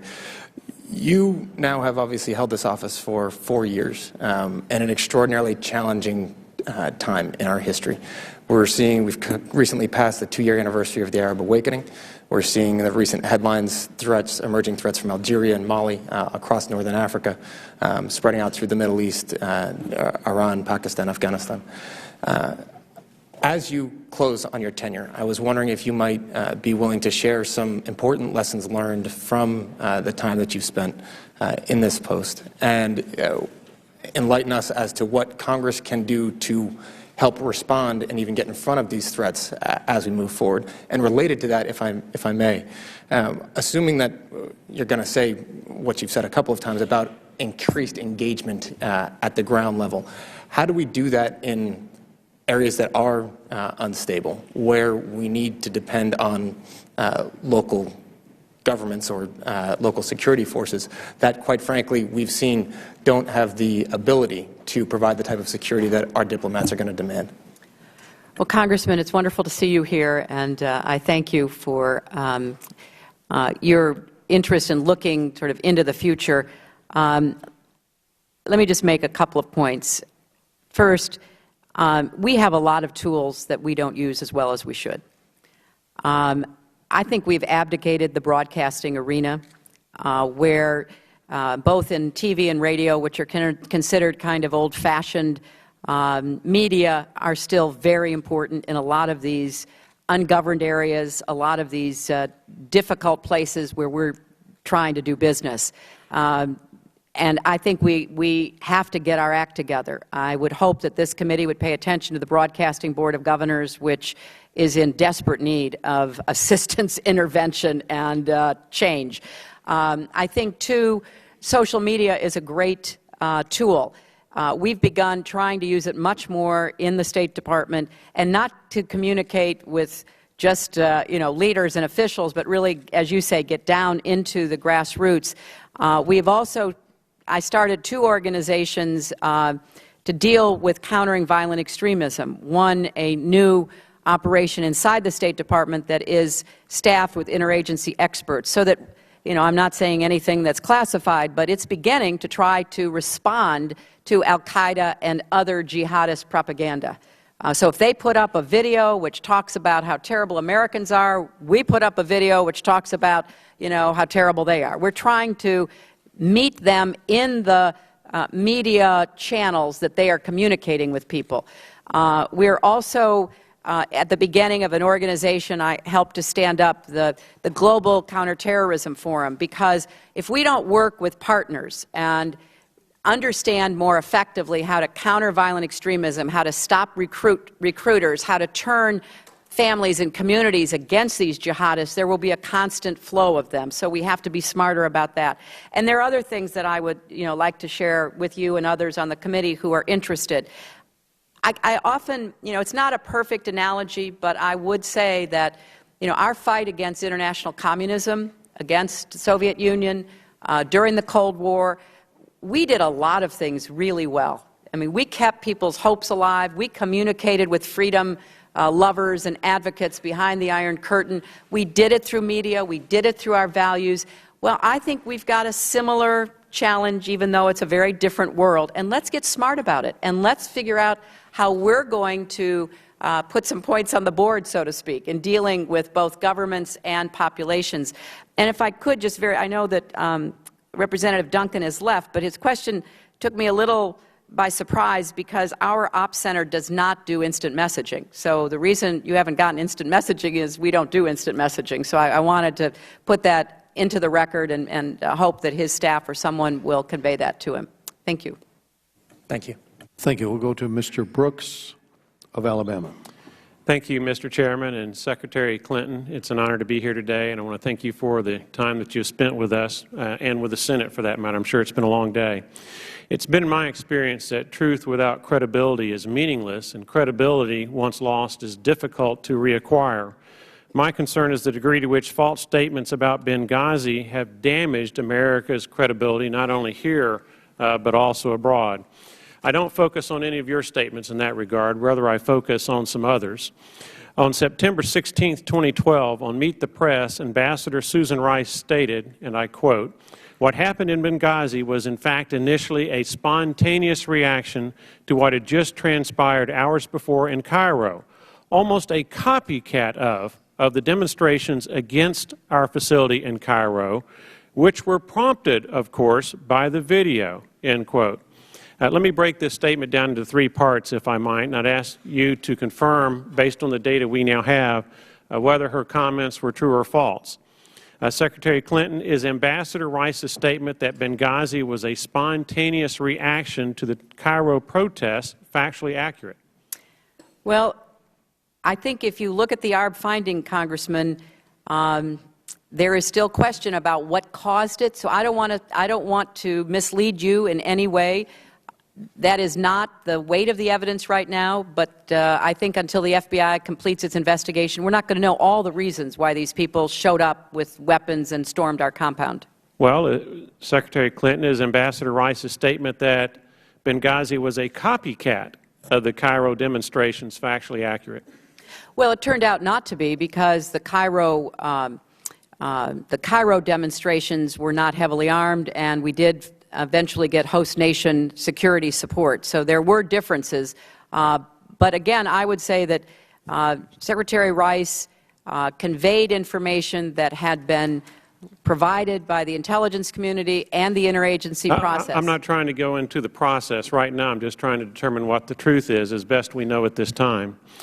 Secretary Clinton, is Ambassador Rice's statement that Benghazi was, quote, prompted, of course, by an anti-Muslim video, end quote, put on the Internet in the United States, factually accurate? I'd have to go back to my first answer, Congressman, and just say that we don't know all the motivations, so I don't want to give a sweeping answer as to what prompted those men to come out that night and attack our compound. Okay. Well, on September 16th, the very same day, UN Ambassador Susan Rice made her statements to the American people in the world. Libyan President Mohammed Magharov said on NPR that, quote, "The idea that this criminal and cowardly act was a spontaneous protest that had just spun out of control is completely unfounded and preposterous. We firmly believe that this was a pre-calculated, pre-planned attack that was carried out specifically to attack the United States consulate," end quote. As we now know, from everything I have read at least, the Libyan president told the truth. Contrast that with the statements by Ambassador Rice to the United Nations. It forces one to wonder whether Libya's intelligence was that much better than America's on September the 16th, or whether Libyan leaders were that much more willing to be candid or to avoid misstatements. Secretary Clinton, what evidence was there that was so compelling that it caused the White House, through Ambassador Susan Rice, to make these representations about spontaneous protests, anti-Muslim videos and the like, despite evidence and statements of Libya's own president to the contrary? She's going to make these statements, an affirmative act on her part. Where was the compelling evidence and what was it? Well, Congressman, I was not involved in the so-called talking points process. My understanding is it was a typical process trying to get to the best information available. It was an intelligence product. They are, as I again understand it, working with their committees of jurisdiction to try to unpack that. But I will say that all of the senior administration officials, including Ambassador Rice, who spoke publicly to this terrible incident, had the same information from the intelligence community. If I might interject, I appreciate your response so far, but if you're not familiar with any compelling evidence that would support the statements made by Ambassador Rice, who would know? Well, there was evidence, and the evidence was being sifted and analyzed by the intelligence community, which is why the intelligence community was the principal decider about what went into talking points. And there was also the added problem of nobody wanting to say things that would undermine the investigation. So it was much more complex than I think we're giving it credit for, sir. Thank you for your candor, and thank you for your time, Mr. The Chair. ranking member and I have discussed going to 3 minutes per question from here on out, and without objection, that's what we will do. Let's go to Mr. Barra from California. Secretary Clinton, thank you for appearing before the committee today. As a new member of Congress, I think I speak for all the freshmen that we're not going to get much time to serve with you, but we hope in a few years we'll get that chance to serve again. Thank you. From my perspective, the tragedy in Benghazi was the loss of 4 American patriots. That loss was felt pretty deeply in Northern California, particularly around Ambassador Chris Stevens. His family had deep roots in our community. The best way for us to honor their memory and their service is to do our utmost to make sure the lessons of Benghazi and do everything that we can to honor and protect our men and women around the world, in an increasingly dangerous situation. You've been very forthright today and forthcoming with information. We truly appreciate that. Much has been made today about the flow of information, but I want to quote former Chairman of the Joint Chiefs of Staff, Admiral Mike Mullen, who said after the ARB was issued, "As someone who's run large organizations and the Secretary of State has been very clear about taking responsibility here, it was, from my perspective, not reasonable in terms of having a specific level of knowledge that was very specifically resident in her staff, and over time certainly didn't bring that to her attention." That was Admiral Mike Mullen. Secretary, how many cables did you say arrive every year to the State Department? 1.4 million. Can you tell me how long it takes you to read 1.4 million cables? Well, if I'd ever tried to read 1.4 million cables, I don't think I'd be sitting here today. I'd probably be, collapsed somewhere. I appreciated what Admiral Mullen said, because when you do sit on top of large organizations, in his case, the United States military, which is huge, and in my case, the State Department and USAID, you put into place processes, and you have to trust the judgment, the good sense of the people in your organization. So those 1.43 million cables, they come into the State Department. The tradition is they're all addressed to me, but, the vast, vast majority are funneled through these processes to get to the right people who are expected to take the right actions. And 99.9% of the time, people do. I want to reiterate that. It's an incredible organization with dedicated people, particularly our security professionals who have stopped so many attacks, protected so many people. But occasionally we see a serious problem like we have seen here, and that's what we're trying to fix. Well, thank you for your candor. Thank you, sir. Mr. Tom Cotton of Arkansas. Good afternoon, Madam Secretary. Thank you for coming. We're all here very happy to have you here, very happy for your recovery. I know I bring greetings from many of our mutual friends in Arkansas. Some of our peers on the other side have expressed their ambitions for your future. I would like to say that I just wish you'd won the Democratic primary in 2008. I did pretty well in Arkansas. You did. You said on September 21st that we will not rest until we have tracked down and brought to justice the terrorists who murdered the 4 Americans at Benghazi. Yes, sir. Earlier today, you said, I certainly hope the FBI is able to investigate, identify, and hold those responsible. Does the difference in those two statements reflect any concern on your part of the progress of that investigation? Well, Congressman, first, congratulations, and Thank it's you. good to see you here. No, it does not, but I am conscious of the fact that talking about FBI investigations is something you have to be extremely careful about for obvious reasons. I think it's clear, or I hope it's clear, that President Obama, when he says we're going to bring people to justice, even if it takes some time, he means what he says. Obviously, the FBI is conducting an investigation. What actions are taken will be determined in the future. What is the United States government's position on the role of al-Qaeda in the Islamic Maghreb in the attacks at Benghazi? Again, I'm not going to prejudge what the FBI determines. We know that there are al-Qaeda related organizations, as we saw from the pictures that were held up throughout the region, including in eastern Libya. We know that people, like we saw with the recent attacks in Algeria, like to associate themselves with al-Qaeda, but we've got to be careful about what that means. Core al-Qaeda has been severely depleted coming out of Afghanistan and Pakistan. What we're dealing with now is the jihadists who have been associated with al-Qaeda, who have gained, unfortunately, very serious combat experience, coming back to the countries that they left in order to go wage jihad in Central Asia.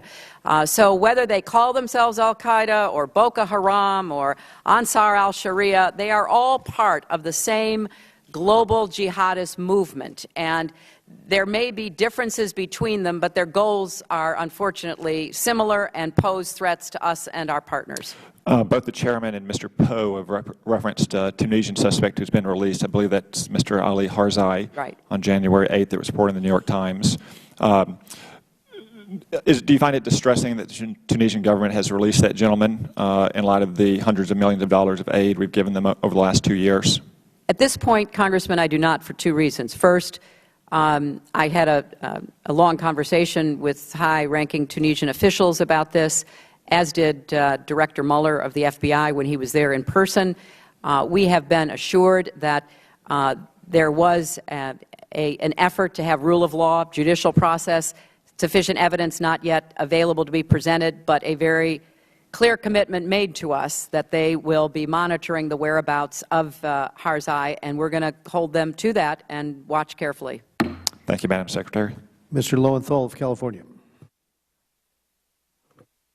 Thank you, Madam Secretary. First, I also want to compliment you on your exemplary service, but more than that, I really want to say how much I've appreciated your openness, your thoughtfulness today, your transparency. And what I'm struck with in this hearing is a greater appreciation of the courage of State Department personnel in being. I think we are left with that understanding of just how courageous the personnel have been in taking on assignments that in the past never had been taken on before.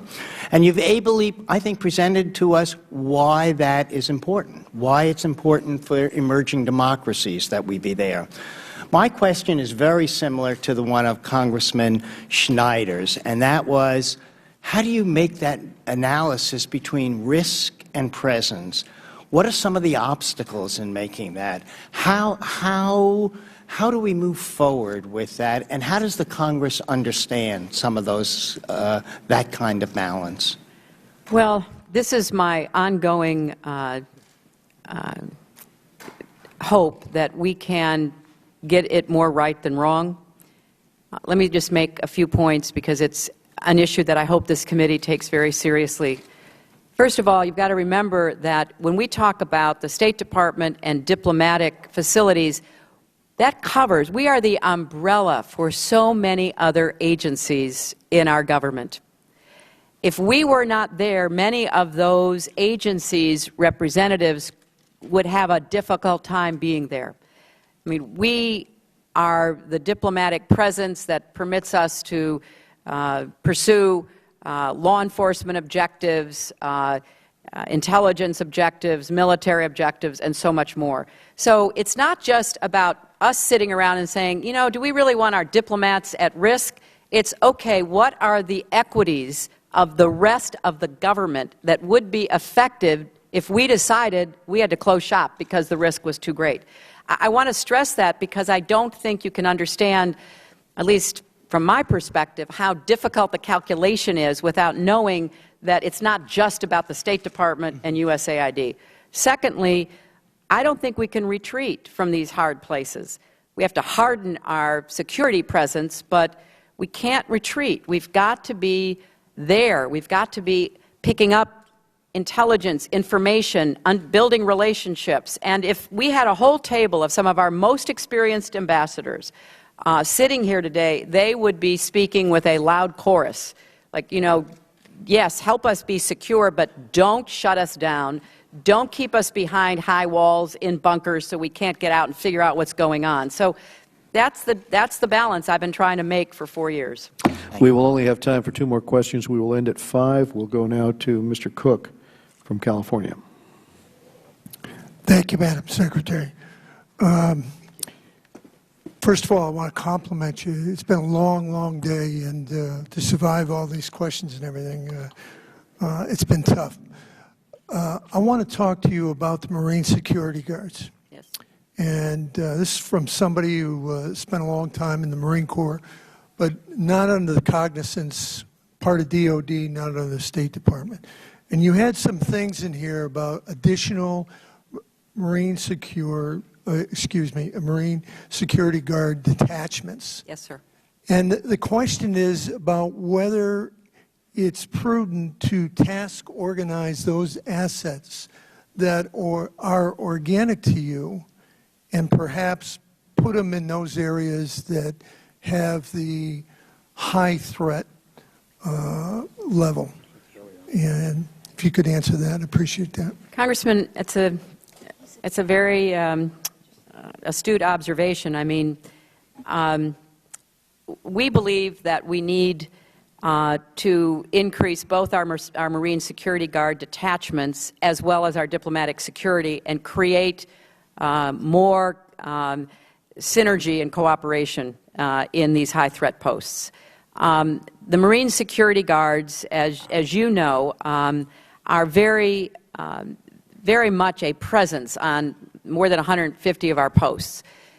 And in order to give them the facilities and support they need a Marine house.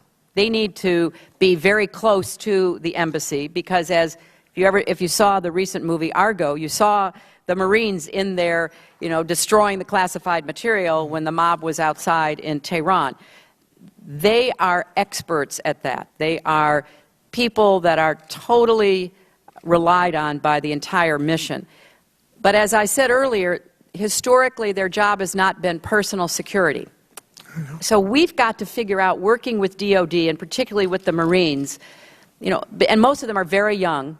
You know, I take pictures with them everywhere I go, and usually the sergeants, you know, older, more experienced, but most of the, you know, the Marines on duty are quite young. We've got to figure out how we really take advantage of their presence, and that's a conversation we're in the midst of with our DOD colleagues. And with your experience, I would welcome any insight or ideas you've got about how we really do use Marine security detachments better. Thank you very much. I yield the time. Thank you. We'll go to Grace Ming from New York. Congratulations too, Grace. Thank you, Mr. Chairman, Mr. Ranking Member, Madam Secretary. It's wonderful to see you here again. And if you have any advice for a fellow New Yorker finding her way in this town, please let me know. As a woman, as a mom, thank you so much for being a role model for women, not only in the United States, but all throughout the world. Thank you for your compassion and leadership always. I'm curious, in the past weeks, we've seen the French respond decisively to the situation in Mali. The African Union has fought well in Somalia. Do you see this as an advancement of multilateralism in combating Islamic extremism in the Middle East, in Africa, and what more can we ask from allies in that area? Well, congratulations, Grace, and that's an excellent question because I think that's exactly what we're coping with right now. I'm very proud of the work we did with African nations to stand up, financially support, and train the AMISOM force that has driven al-Shabaab out of the dominant position that it had. That meant putting American trainers, working with troops from Uganda, Burundi, Djibouti, eventually Kenya, advising some other countries that were willing to put in assets. It took money, it took time, but we just recognized the new Somali government, which could never have been possible without American support and multilateralism, because the UN was strongly behind it. We got other nations to invest.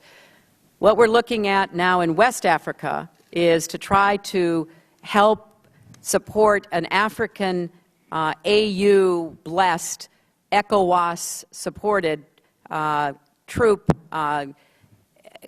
combination from a number of countries to really take the lead against the terrorists in northern Mali. Again, this is hard. If the United States comes in and does something on our own, and I appreciated what Congressman Kinzinger said, nobody can match us in military assets and prowess. But a lot of the challenges we face are not immediately or sustainably solved by military action alone. Therefore, we've got to get countries in the region to increase their border security, to increase their anti-terrorist, counter-terrorist efforts inside their own borders. We have a lot to do now in West Africa. So I think you're right to point out the United States has to play a role, but it needs to be part of a multilateral effort in order to have a chance at success. Thank you, Madam Secretary. We've discussed many important issues. I remain concerned about whether the Accountability Review Board captured the full picture of what happened, but I think we can agree to work together moving ahead to improve security in a number of different areas. This hearing now stands adjourned. Thank you.